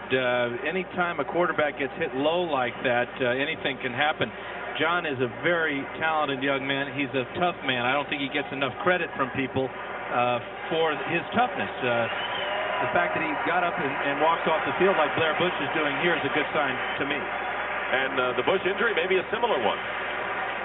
Well, you see him locked up here with the nose guard, Tony Elliott, and watch the pile. This is what happens so often in the NFL. There he gets hit from behind, rolled up, very similar to the way Elway was hurt earlier. But again, he got up and walked off the field.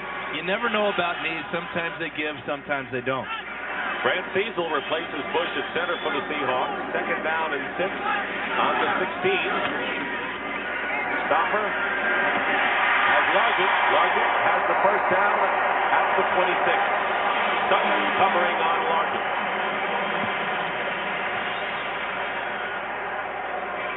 This is what's going on this year. 15 teams have no quarterback injury, and that has to include the New Orleans Saints, as Bobby Hebert has played every down. But look at the rest. And the Saints are fortunate they have a good backup quarterback in Dave Wilson. But, you know, I said it earlier, I have never seen a year like this for quarterbacks getting hurt. Everybody has a theory, and everybody's theory makes sense. And now you can add Denver to the list of teams. First down on the 25. Warner gets maybe a yard. Pat Swilling was right there. Time, 6:15 remaining in the third quarter. We haven't had any scoring here in the third quarter. It is still 10-9 in favor of New Orleans. Final scores, in case you missed them around the league. Tough day for Randall Cunningham and for the Cincinnati Bengals, who lose for the first time. One thing we've got to keep an eye on, Dick, is the center exchange between Feasel and Stoffer. We had one fumble already in the game between Stoffer and Blair Bush. Second down, 8. Stoffer has Largent again. But once again, this Van Jakes is there. Wasn't going to get Largent out of his grasp. And it'll bring up third down. And Largent today has caught 5 passes for 54 yards as we continue to update the scores on the CBS Sports Wire, including the game still in progress.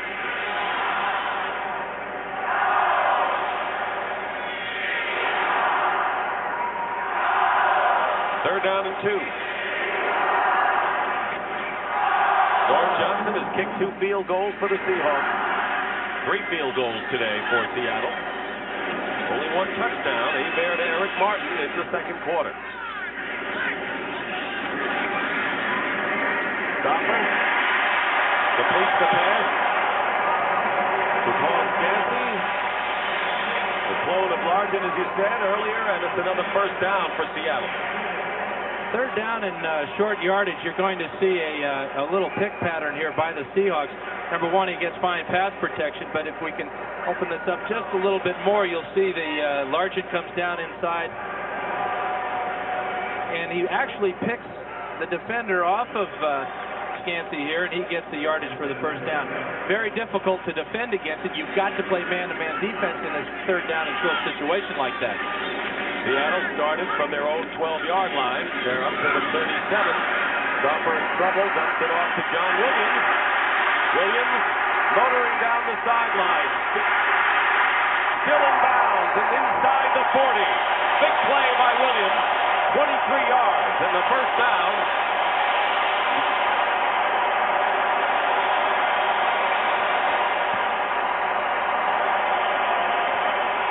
Really enjoy this play by John L. Williams. First of all, he's got to find his way through the crowd there, make the catch, and now watch how he sets up his blockers. Great job there, but the great thing he does at the end is he doesn't quit. A lot of guys would have just stepped out of bounds there, but no, he turns it upfield and really picks up about 8 more yards. Gene Atkins made the stop. First and 10 at the 39 of the Saints. Stopper has played. He's got it inside the 20.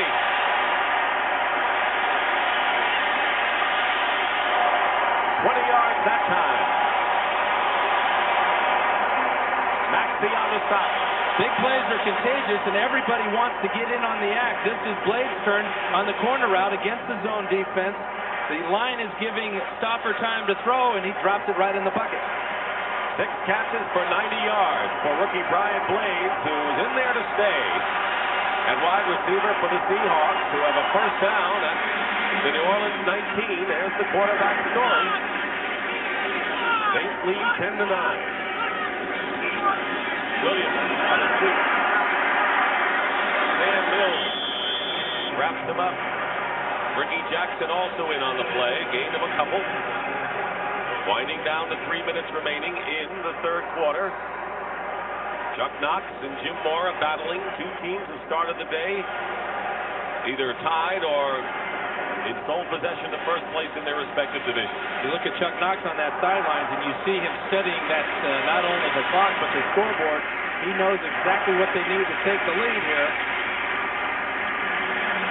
Kelly Stopper is perfect on this drive. He has completed all 5 of his passes. Second and 10.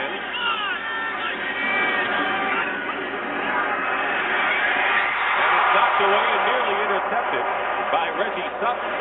He was going to Blade. And that's his first incompletion in the drive, and it could have been disaster. Yeah, it should have been. Sometimes you get a feeling you can complete them all. This is a double coverage here. The safety comes over, and Sutton really should have caught that ball. You got to be a little bit patient sometimes. He throws his ball a little bit behind. It appeared that he was trying to guide that ball in there, and sometimes a young quarterback will do that. 10th play of the drive coming up. Third down and 10.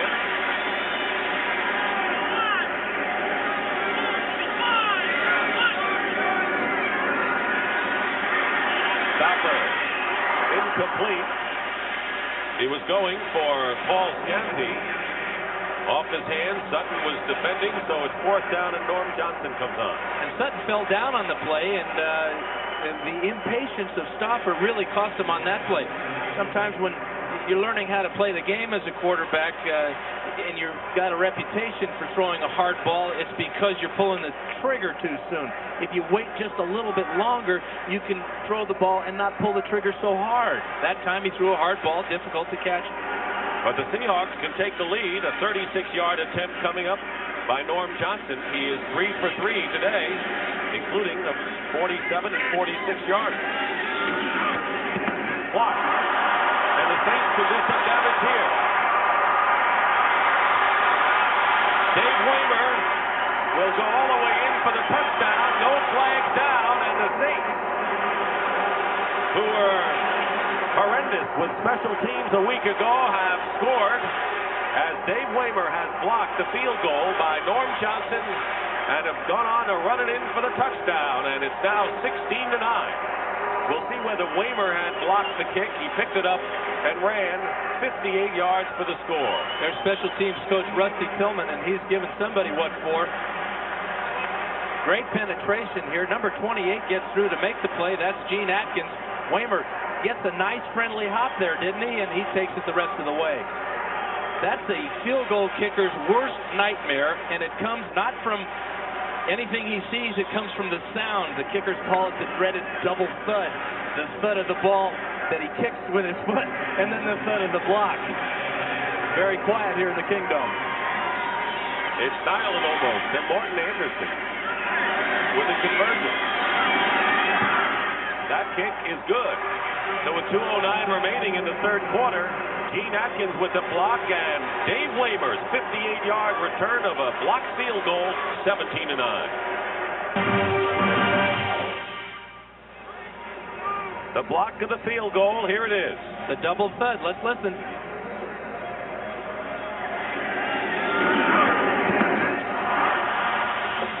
He got all of it, didn't he? And so did Waymer, 58 yards. As Atkins blocked it, Waymer ran it in for the touchdown, and the Saints now lead 17-9. As Morton Anderson gets set to kick off, going back deep for the Seahawks. Bobby Joe Edmonds on the right, and Randall Morris on the left. A little over 2 minutes remaining in the third quarter. Deep kick by Anderson, well into the end zone, and it's down for the touchback by Bobby Joe Edmonds. So the Seahawks will take over on the 20. Want to remind you, next Saturday, Penn State, Alabama. Always a big clash, 2:30 Eastern Time. College football on CBS Sports. Well, Bill Curry, the coach of the Crimson Tide, is starting to feel a little bit of that heat, trying to follow the legend down there by the Alabama fans and alums. Alabama 5-1 after the victory over Tennessee. Penn State 4-2. Norm Johnson, he's done his job today. He's kicked 3 field goals, 2 of them from beyond 40 yards. Interesting that the Seahawks have blocked field goals in the last 3 games, and today the Saints do it to them. First down on the 20. Stopper has Blade. Brian Blade picked wide.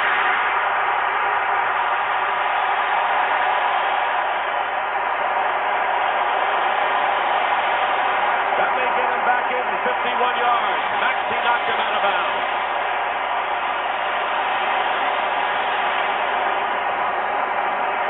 What a game for Brian Blade. This is exactly what the doctor ordered for the dead Seahawks here after the blocked field goal. Stopper gets time to throw. The good thing that Blades does is he knows where his help is after he makes the grab. Watch Steve Largent right there get in the way and allow Blades to get on down the field a little bit farther. But this is the area of the field where the Hawks have had trouble all day converting and scoring points. Second longest pass of the season for Seattle. The longest was 53 yards also to Blades. They're on the 28 of the Saints.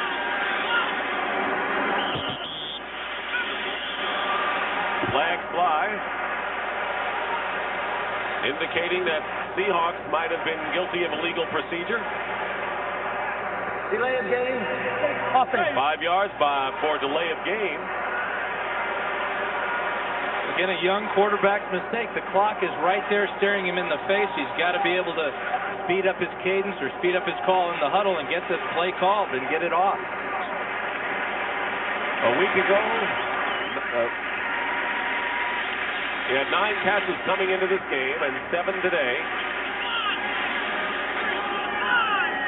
First down and 15. Stopper going for Blade. Might have gone through his hands. Covering on the play was Brett Maxey.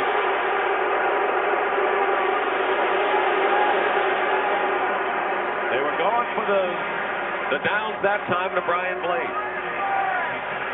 This is coming right at us now. Number 22 is on the coverage here, Van Jakes, and this ball will go right through Brian Blade's hands. Oh, a little grab there by Jake. The fans see it on the replay. But this is part of the league's policy this year. They're going to let more contact go on pass plays. The feeling is, as long as the defender is also going after the ball, crowd does not agree with that look. The crowd is right.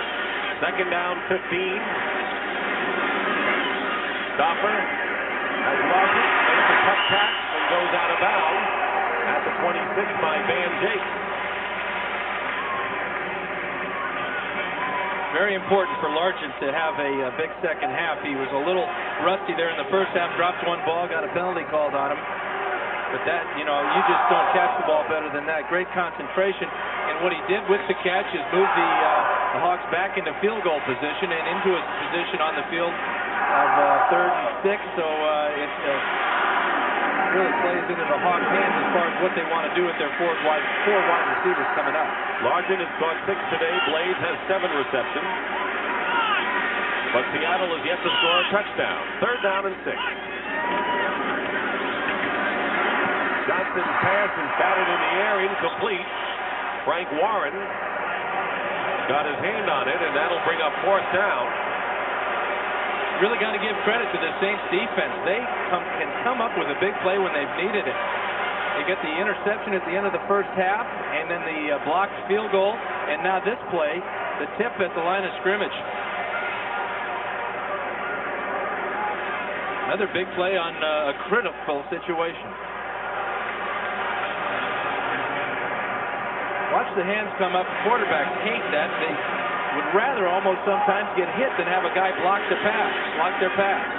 Norm Johnson with a 42-yard attempt. 3 for 4 today. This one is up, and this one is good. Well, despite the fact that the Saints made the big special teams play of the game with a block kick and a score, the Seahawks are a touchdown away from taking the lead. And Norm Johnson with a 42-yard field goal. 3 of his 4 kicks today have been for more than 40 yards. And right now, let's check in with Brent Musburger in New York with an update. Brent?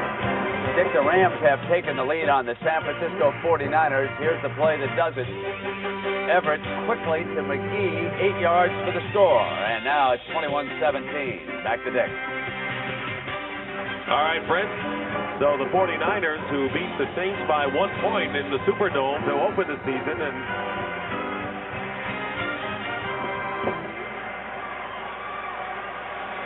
Ken Behring is the gentleman.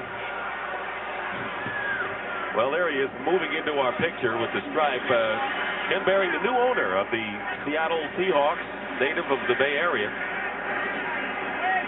Loves to get close to his ball club. He always spends the first half up in the owner's box, but he really wants to get down and get involved, maybe do a little cheerleading on that sideline. So you'll always see him, he says, down on the field in the second half, win or lose. Johnson kicking off. Mel Gray, a yard in the end zone, will run it out.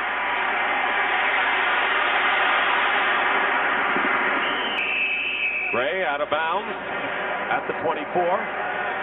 By Nesby Glasgow, and shaken up is Mel Gray as he holds on to his left hand.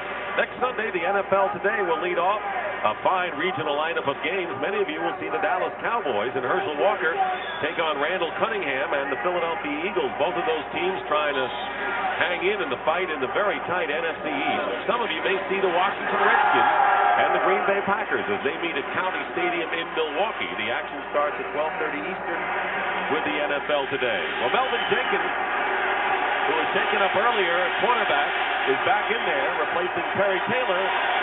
Saints with a first down on the 26. Here's Ruben Mays. Gets a couple, and Brian Bosworth makes the stop.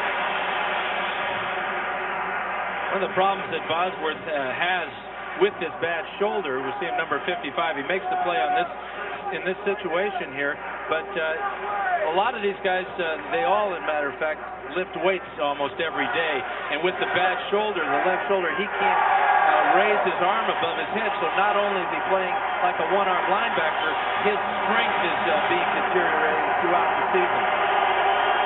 2nd and 7. 41 seconds remaining in the third quarter.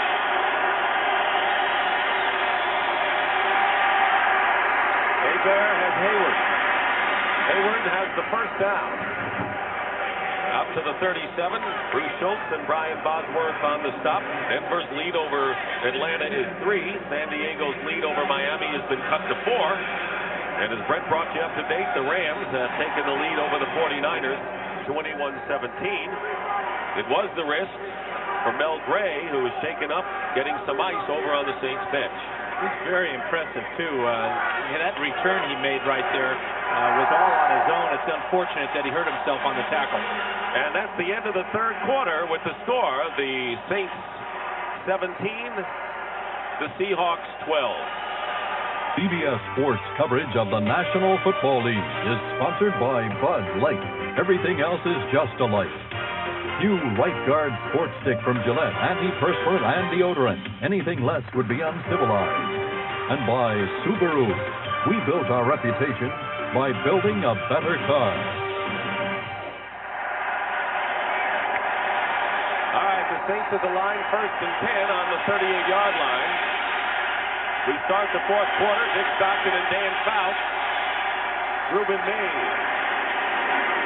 Penalty marker down, and Mays, fighting for the first down marker, is stopped by David Wyman and the free safety Eugene Robinson. I think it's pretty obvious. We know this one's coming back. Holding against Dombrowski, it appeared, on the left side. It is holding against the Saints. And John Tice is shaken up on the field. There's John Tice.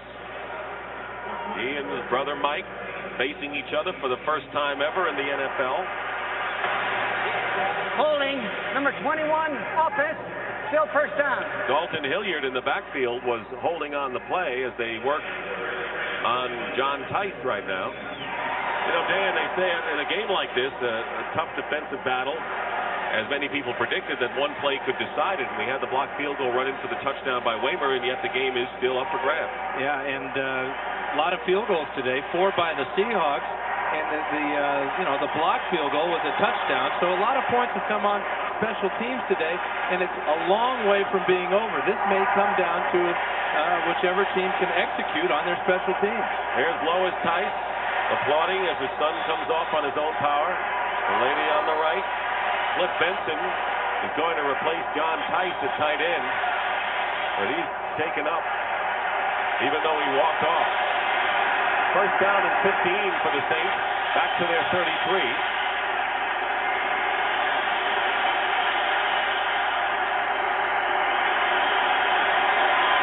Hayward busts through the left side and gets to the 38. Right now, for a further NFL Today update, let's check in with Brent. Brent? Well, Dick, with John Elway sidelined now, the Atlanta Falcons have closed to within 3 of the Denver Broncos. Dills hits John Settle, who scored twice, 17-14. Kubiak quarterbacking the Broncos. Back to Dick. That's a Jekyll High team, the Falcons. They beat the 49ers, got blown out last week. The injury to Elway does 2 things. It gives Atlanta a real boost, and it really demoralizes the Broncos. 2nd and 9. Saints 39-yard line. Hebert wide open is Martin. He's got the first down. And it takes Melvin Jenkins and Patrick Hunter to wrestle him down into Seattle territory, a gain of 16.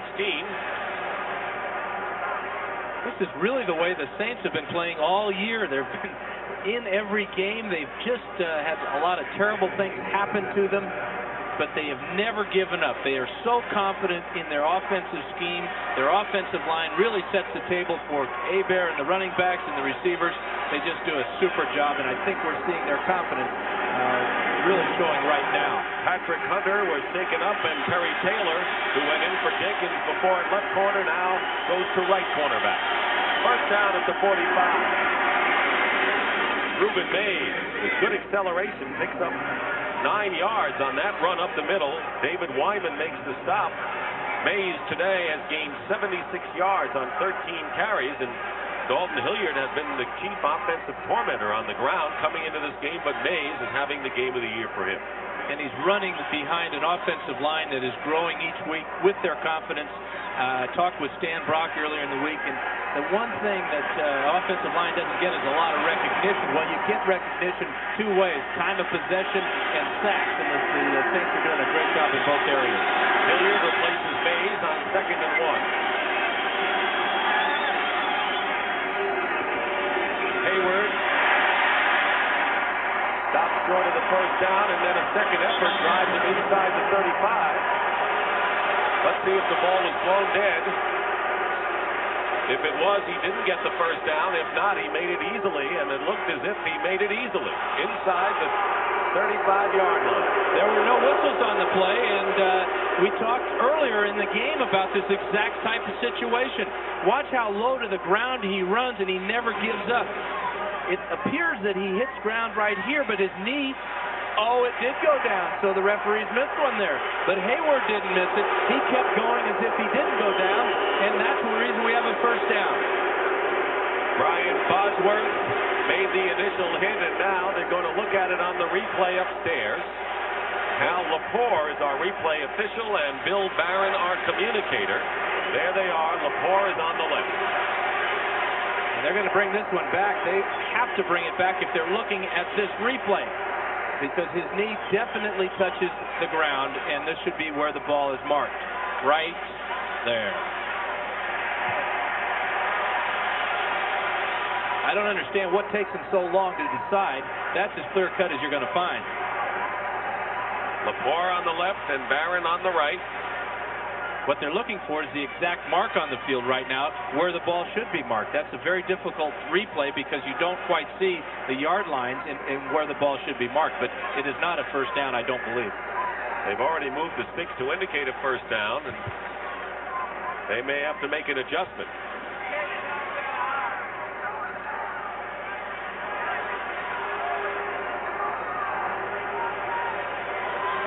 Knox and Mora battling today. After further observation, the play goes back to the 36-yard line. They saw what you saw, and the ball will go back to the 36-yard line. So Hayward fails to get the first down, and now they're going to have to adjust the sideline markers. Jim Mora done a phenomenal job since taking over what had been a beleaguered franchise in New Orleans. Now they're NFC contenders, and Knox has been solid everywhere he's been. The Saints have new ownership, new general managership, and a new coach. They've just put it all together in the last couple of years. They're really a force in the NFL right now. Jim Fink, he's been where winners have been, in Chicago and Minnesota. He's played a big part of this. Should be 3rd and 1. As Mays returns to the game for the Saints. It is now 3rd down and 3rd down. 3rd and 1 at the 36. Early here in the 4th quarter, 11:37 to go.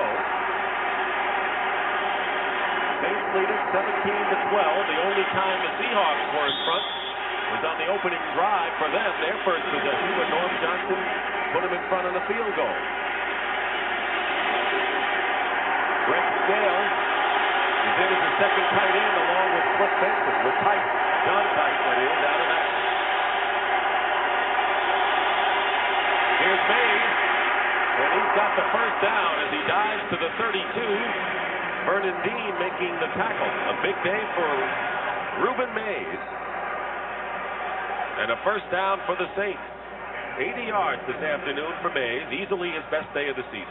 It appeared that Brian Bosworth had the play made behind the line of scrimmage, but Mays ducked underneath the flying tackle by Bosworth. You see him right here in our screen.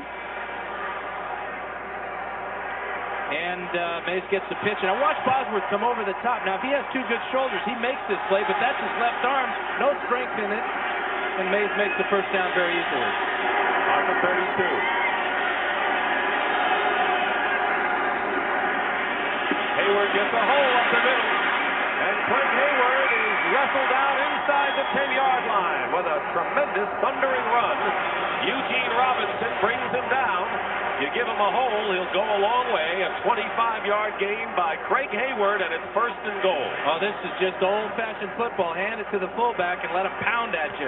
Great block up front. Good cut back by Hayward. This is where the Seahawks have been hurt. Bosworth misses a tackle with his bad left shoulder, gets into the secondary, and now Eugene Robinson really has to bulldog him to get him down. That's the longest run from scrimmage by the Saints this year, as the 49ers lead 24-21 over the Rams. John Price is back in the lineup for New Orleans. 1st and goal at the 7.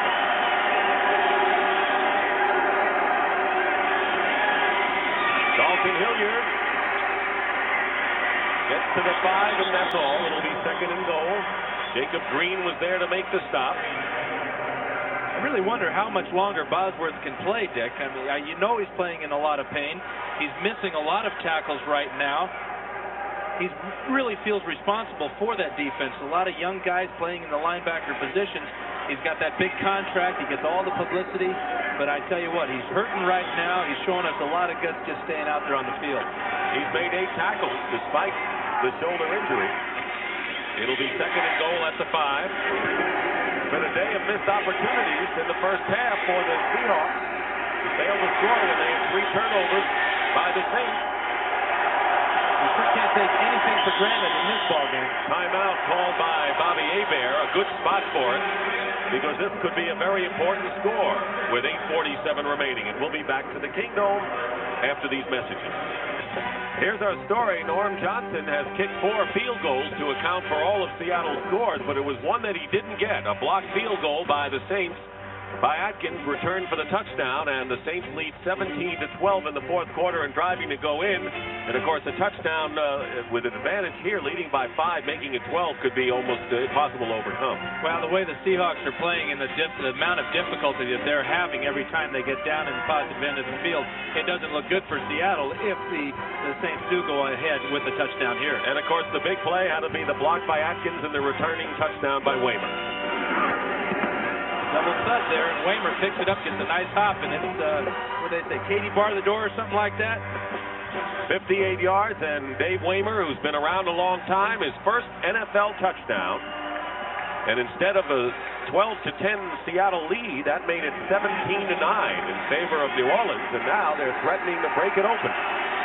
2nd and goal at the 5. 8:47 remaining in the 4th quarter.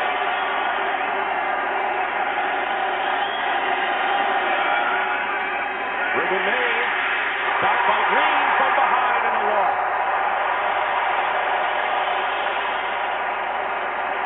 Lost 7 yards on that play, and that'll bring up 3rd and goal. It's a wonderful play by Jacob Green. You know, he's the defensive captain of the team this year. You see him right here, and he is not fooled at all by this misdirection. In fact, I got to believe that Ruben Mays didn't quite understand what that play was. He went completely away from his blockers. The blockers were pulling to the left. He got the ball, ran to the right into Jacob Green. So it's 3rd and goal from the 12.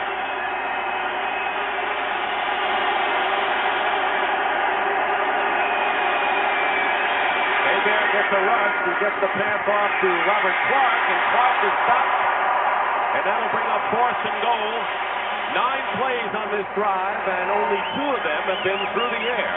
And it's 4th down, and Morton Anderson will come in to try 3. That was a wonderful defensive call by Tom Catlin and the Hawks, because what they did is they brought the safety blitz, forcing Hebert to throw a blitz adjustment, a side adjustment pass, knowing the Hawks knew that if he did that he would not have the necessary yardage for the touchdown, and that sets up his field goal try right now. It'll be a 26-yarder for Morton Anderson, who's been good from 23 yards today. And the penalty markers fly. Brock and Dombrowski, the 2 tackles, move. That shouldn't affect Morton Anderson too much, though. The only thing it does is it affects his timing a little bit. He's ready to kick at that point. Now he's got to go back and start all over his thought process and all of that. it really shouldn't affect him. He's the best in the game right now, but you never know. Ball start. Left guard. Somebody in there was moving, huh, Dick? Maybe they all move. So Anderson now will try a 31-yard field goal. His earlier field goal came as time ran out in the first half. Joel Hilgenberg is the center for the snap, by the way.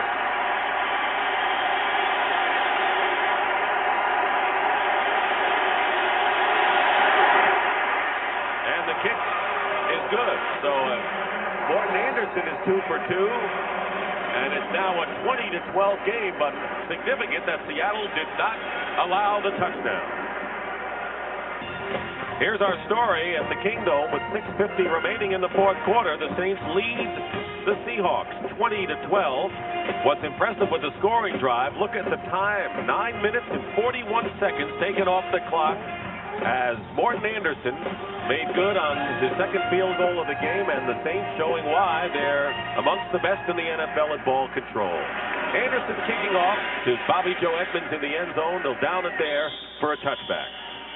Let's look at the blitz adjustment play right here. This is Patrick Hunter. He's going to come on a blitz, and now the receiver, Clark, is going to run an out pattern here. Now, what happens with Hebert, he knows that Hunter is not picked up. Watch, he'll come all the way to the quarterback, forcing Hebert to throw sooner than he wanted to, and keeping the Hawks from losing or going behind by 4 points more. They're down by 8 right now. That's a touchdown and a field goal. Significant to not allowing a touchdown is that now the Seahawks don't need 2 touchdowns, but they do need 2 scores. First down on the 20. Stopper has Larkin. Larkin has it to the 42-yard line. A gain of 22. Reggie Sutton makes the stop. Talked with Kelly Stopper before the game, and the one thing that he knows is that they're just kind of force-feeding him the offense, that he is ready to cut loose. He wants to throw it every down. He's got that type of confidence in his abilities. He's showing us a lot right now. He's throwing the ball very well today. Plenty of time remaining, 6 minutes and 10 seconds, but Seattle needs 2 scores. Stopper, wide open, and Mike Tice, and the tight end to the 48-yard line. And right now for an NFL Today report, let's check in with Brent Musburger. Brent? Well, Dick, if the Seahawks cannot come back, they're going to find themselves in a first-place tie. Gary Kubiak, the backup, sends a running back out of the backfield, and Steve Sewell's got it. And it's 27-14. Now for the New Orleans Saints. 3 touchdowns for Roger Craig. Niners lead it by 3. Back to Dick. All right, Brendan, here it's 2nd down and 5 for Kelly Stopper. Up the middle, he's got Tice again for the first down into Saints territory to the 45. Van Jakes on the stop. Good for 10 yards. Clock becoming important considering the fact that Seattle needs a touchdown and a field goal. This is where an inexperienced quarterback is really at a disadvantage. His tempo is not what it needs to be. You've got to step the tempo up. You've got to get the play from the sidelines, call it in the huddle, get to the line of scrimmage, and get going. Every second counts now. First down at the Saints 43. Stopper in trouble. Down he goes, and James Geathers gets a very big sack for New Orleans. It is their 3rd of the ball game, and that'll knock Stopper back close to midfield and a loss of 5 on that play. He's having difficulty coming off his primary receiver. That time Largent was double covered by the zone. Kelly never got off of Steve Largent looking for his outlet, and the result is then a sack. 2nd down and 15. Seahawks just barely in Saints territory with 4:35 remaining in the fourth quarter. Stopper has Kurt Warner. And Warner, with penalty markers down, is tackled by Sam Mills. He picked up 10 of those 15 yards. But there's a flag down. And it seems to be against the Seahawks, the early indication. Offensive interference, number 86. That was Mike Tice, the tight end.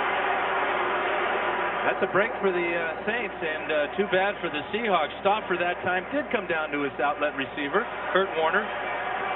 Part of the education process is things, even if you do the right thing, it may not turn out the way you want it. because you got 10 other guys on that field. And sometimes it seems like they're all against him. Kelly Stopper. Where's Tice here? Tice is on the far right here. He's going to come across the field, and it appears that he's going to be picking the linebacker right there. I can't believe they called that pass. Second down is 25. Here's John L. Williams. But the Saints close on him, and Williams is down at the 41-yard line of New Orleans by Gene Atkins. He picked up 17 yards of those 25, so that'll bring up a third down and 8 with under 4 minutes remaining in the game. But see, they're kind of just milling around waiting for the call. They've got to get moving here. They're down by 8 points. They got to get this ball in the end zone, and then they got to get it back against a team that's very good at just sitting on the ball, controlling on the ground, the Saints offense. It's okay to try to win around the quarterback, but there always comes a time when you need the quarterback to win, and they're going to need him. Third and 8. There's a pass for Kane, and it's in and out of his hand. Tommy Kane, the rookie from Syracuse, apparently had the play, and Reggie Sutton defending, and that would have been first and goal for Tommy Kane, but no goal. There's not much you can say about this other than it's too bad. It's just a dropped pass. This ball is well thrown. You got to make that grab, especially if you expect to win the game. He had to reach back for it a little bit, but this is the NFL. You've got to make this catch if you're playing in the NFL. So even though the ball was a little behind him, this is what separates winners and losers right now. Two rookies on that one play. Rookies sometimes can kill you. It is 4th and 8, and the Seahawks will go for it, needing 2 scores, trailing 20-12. Stopper on 4th down, throws incomplete, intended for Kane, and that'll turn the ball over to the Saints. And the question for you, Dan, is why would Kelly Stopper go to a rookie on 2 big plays in a row, especially on 4th down? He's trying to read the defense. That's the only man that he saw that was open. Dropped one, threw one bad. We're back at the Kingdome in Seattle, a capacity crowd of 65,000, and many of the fans are starting to make their way to the exit. You know, I've had that view of the dome before, right here in the stadium. That's what you see when you've been knocked down by Jacob Green. You look up and you see things twirling around. Did you see it as clearly as we saw it on that picture? I don't think so. Thomas Benson, who normally does the dance on the sideline right in the middle, the Saints owner. He had to trade his parasol for an umbrella here in Seattle. Right. First down for the Saints on their 41-yard line. No secret what they're going to do now. Ruben Mays on the ground. Gets to the 45. David Wyman on the stop. Well, tonight on CBS, if we sometimes look like a wholly owned subsidiary of Japan, is it because our best negotiators are for sale to the other side? Well, we'll find out on 60 Minutes. That's followed by Murder, She Wrote, and then it's part 1 of the CBS Sunday movie Out of Africa, starring Meryl Streep and Robert Redford. That's coming up after football, except on the West Coast. Second down and 6 at the 45 for Bobby Hebert.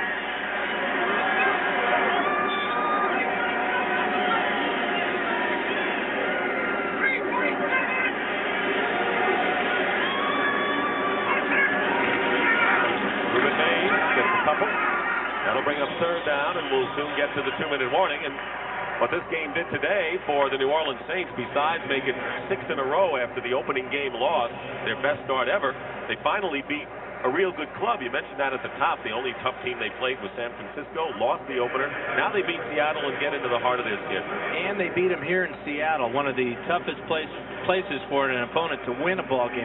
They have really impressed me today, Dick. They've done everything that they said they wanted to do coming into the game. They wanted to get some turnovers by their defense. They knew they had to make some big plays. Well, they got the blocked field goal for a touchdown. But their offense has been so impressive. Hebert, very cool in the pocket, throwing to a lot of receivers. Hayward's had a big day running the ball. Ruben Mays looks super coming back to Washington. Very impressive football team. They're going to be in the hunt the whole year. Yes, they are. And some of their fans may travel all over to see them. Those fans who brought that Who Dat banner traveled 2,500 miles today for this game. And good balance. 177 yards passing, 144 on the ground. As you look at scores in the fourth quarter, you know, the Saints going in, you mentioned Seattle. They've got the Raiders at home next week, and then the Rams, the Redskins, the Rams on the road. They have a few games that will run down some of the slate of some of the tougher games that they have. Meanwhile, it's 3rd and 5 at the 46 for New Orleans. Time remaining. Ruben Mays, penalty marker thrown, and Mays stopped for no gain by Brian Bosworth. Seahawks want a timeout, but the clock will stop as a result of the penalty. And the penalty saves them from having to use that timeout. So it's a double jeopardy type of penalty. It'll be against New Orleans, so holding. Now they'll refuse this one, set up the 4th down punt, get that ball back, but only 2 minutes to go. They're down by 8. Going to be tough for Seattle to win this one. Special teams coach Rusty Tillman. Holding, number 60, declined, 4th down. Steve Court, the center, will hold. So it'll be 4th down, and Brian Hansen will come in to kick it away for the Saints. We had 5 turnovers in the first half of the game, none in the second half. The significant factor, as Bobby Joe Edmonds goes back for the Seahawks, is that Seattle failed to capitalize on the 3 turnovers by New Orleans in the first half. Edmonds looking for the big return here, won't get it. And is stopped at the 25-yard line with 2:03 to go. So they'll get one play off before the 2-minute warning. That's a tough situation to be in as a return man, because you're looking for that big return, but you know that they've got an all-out block going, trying to block that punt. The only thing the Seahawks could do at that point was to try to block it, and here Edmonds catches the ball without any help. He's got to do it on his own. 20-12 our score. It's been tight throughout.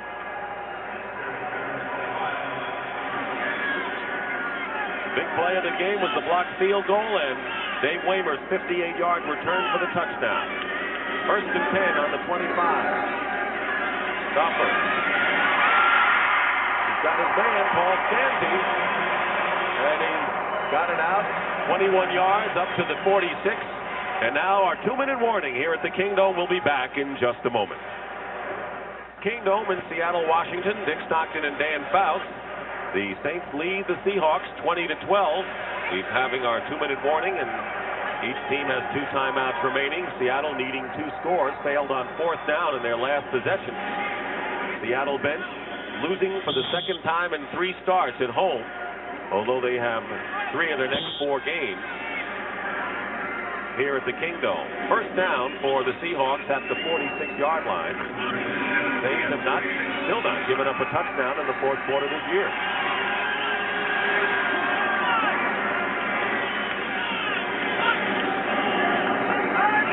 Stopper. Incomplete. Intended for Largent. He's made some catches today, but he's also dropped 1 or 2. Brad Edelman, the left guard. Nice play by Milton Mack at the very end of this play, is stripping the ball from Largent with his left hand there. That's double coverage there, and that's what Largent has been faced with throughout his career. It's amazing that he has set all the records that he has facing that type of coverage. He's a remarkable receiver. 2nd down and 10 at the 46.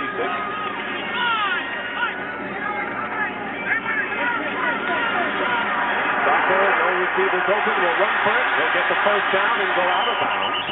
And stop the clock with 1:42 remaining. Milton Mack ran him out after a gain of 17 yards.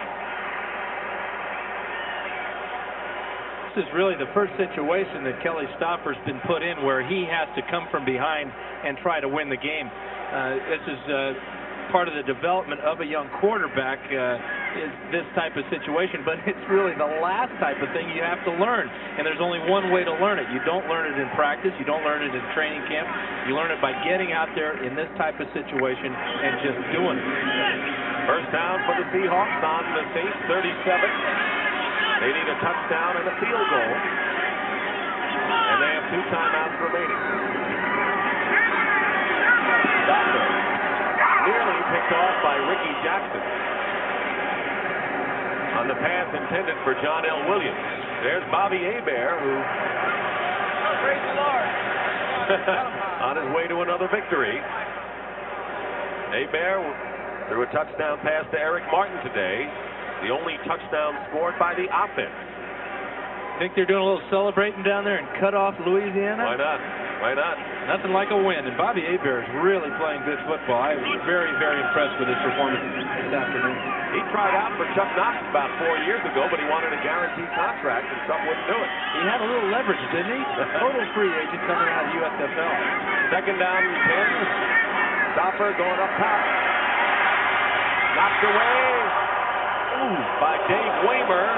And let's see if Gene Atkins is all right. Waymer, the intended receiver, was Brian Blade. Waymer was covering, and Atkins, those two had teamed up for the big play of this ball game. And that'll bring up third down. He's lucky he's okay. He really hit the wall hard. That wall is padded by about a 4-inch pad, and the old tip drill comes into play, but this way out of the end zone. Now watch how he falls right into the padded wall behind that sign there. Oh, he got a little break there with the extra padding by that photographer's leg. Here's the youngster who got hit. He made the TV audience. Well, he's got to say hi, Mom, there. He can't just sit there. Third and 10. John L. Williams. And Williams stopped inside the 20. Another first down. An 18-yard pickup. And now the Seahawks will call a timeout. They have one left.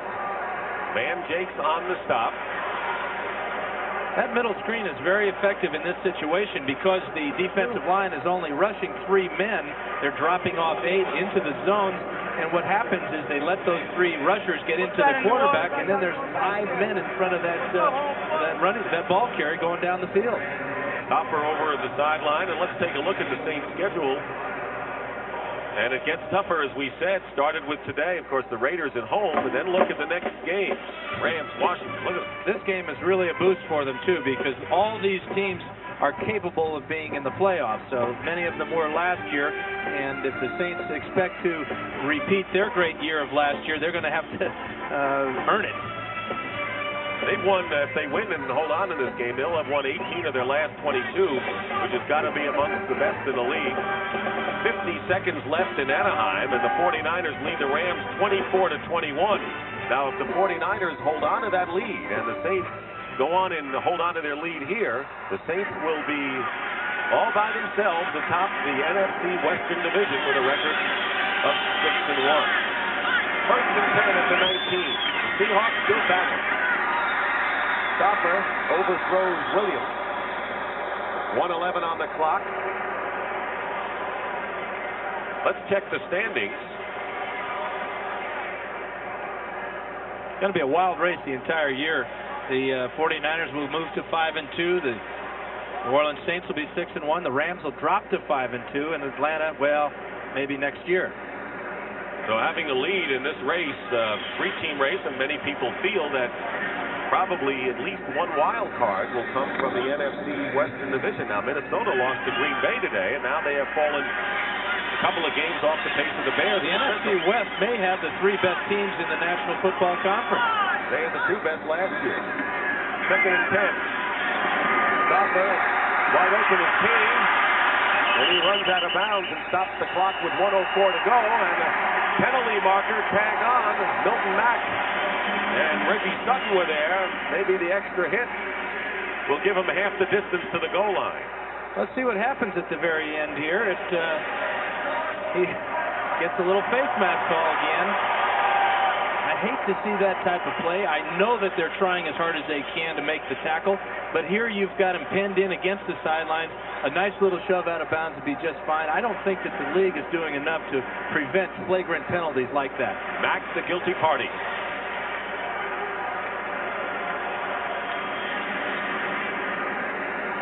We want to welcome the viewers who saw the Denver Broncos defeat the Atlanta Falcons 30-14 at Mile High Stadium. This is Dick Stockton and Dan Fouts. We're in the fourth quarter. 1:04 remains, and New Orleans leading Seattle by 8 points, 20-12. The Seahawks, with rookie Kelly Stopper, have a first and goal on the 8. 1 timeout left. The Seahawks need a touchdown and a field goal to pull this game out. First and goal, Stopper Up the middle and through, incomplete. Defending on the play, Paul Scanzi, the intended receiver, and Van Jakes defending. And that'll bring up second down with exactly a minute to play. Seahawks have had trouble all year long scoring in the fourth quarter. They've only scored 13 points. They're shut out so far today. Now the key to this ball game, the 10-9, the Saints were leading in the third quarter. Norm Johnson was poised to kick a field goal to perhaps give them a lead. A block by Atkins, run back by Waymer. The big play of the game, a blocked field goal. On the special teams, and both teams came into the game thinking that might be the difference. Second and goal at the end. Stopper diving inside the 5. Keep in mind, Seattle with only one timeout left. Jim Mora watching to see whether his Saints defense can stop them here on third and goal. 20-12, the Saints lead. Stopper's pass, touchdown to Blades. Brian Blades with a touchdown reception, his second of the year. So this game isn't over yet, although many of the 65,000 here have left. As Stopper limps off the field, it's now 20-18, and you know what's coming after the conversion. It's great to have a strong-arm quarterback. We talked about touch and everything, but sometimes you got to drill that ball in there. That was a drill shot to Blades for the touchdown. Norm Johnson will try to bring Seattle to within 1 point with 38 seconds to go.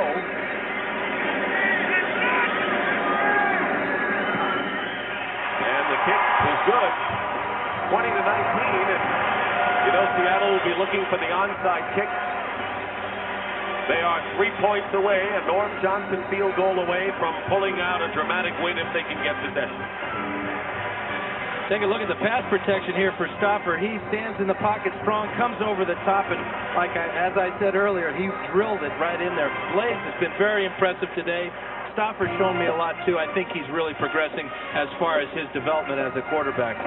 He's shaken up right now. Keep in mind that he has replaced the veteran Dave Craig, who's out with a shoulder separation. Kelly Stopper, who sat out last year and did not sign with the Cardinals, who drafted him #1, had engineered victories on the road over Atlanta and Cleveland, and trying to bring the Seahawks back here with 38 seconds to go. Seahawks have an excellent special teams coach in Rusty Tillman. He is one of the more enthusiastic coaches in the NFL. He does not leave any stone unturned. You can be sure that the Seahawks have practiced the onside kick many times. Norm Johnson is a very underrated field goal and kickoff kicker, and this should be a very exciting play. That's how the Seahawks line up. They put everyone to the left side. And they are running from 15 yards back, so when they make contact with the Saints, they're coming with a little bit of force here. San Francisco defeats the Rams. And here's the onside kick in a big crowd. It's anyone's ball. Let's see if Eric Martin had it for the Saints, and he does. Eric Martin went up high and grabbed the ball for the New Orleans Saints. And the onside kick attempt came close, but did not work. And New Orleans has it, and the reaction of Rusty Tillman says it all. Watch the force that the Hawks come with here. They're coming from 15 yards back. Johnson gets a great bounce. This is exactly what you want, a high bounce, but Martin stays with it, shows the concentration you got to have, and that's why he's on the special teams. Rusty Tillman is just beside himself, and the Saints, with 37 seconds to go, Seattle has only one timeout left. They have the ball on their own 46, and they're going to force the Seahawks to call a timeout. So the 49ers over the Rams. And if the Saints hold on to the lead and they're in control, they will move into undisputed possession of first place in the NFC Western Division with 6 consecutive victories following their opening game loss to the 49ers. And Jim Mora has seen his team had to come from behind most of this year, really show well in adversity. 3 turnovers. They didn't allow the Seahawks to score with 3 turnovers. Very satisfying win for Mora. He coached at the University of Washington here in Seattle for about 7 years. A lot of friends are in attendance today. He's a good coach. What else can you say? He's done the job. He's got a team that's very confident. They don't make a lot of mistakes. They play conservatively, and yet they execute when they have to. Not only did he coach the University of Washington, but he was a defensive line coach with the Seahawks. That was his first NFL job. He spent 7 years here in the Pacific Northwest. Seahawks have used their last timeout, and this should do it. So the New Orleans Saints will pin a defeat on the Seattle Seahawks, who will move into a tie for first with Denver in the AFC West. But Jim Morris Saints are 6-1 on the year, and maybe as impressive as anything, Dan, the fact they are now 4-0 on the road in this season. You got to win on the road. There's no tougher place to win than the Seattle Kingdom. I'm proud of you. I mean, I've been watching you for a long time. Jacob Green and Jim Morris will be back at the Kingdom. The final score, the Saints 20, the Seahawks 19.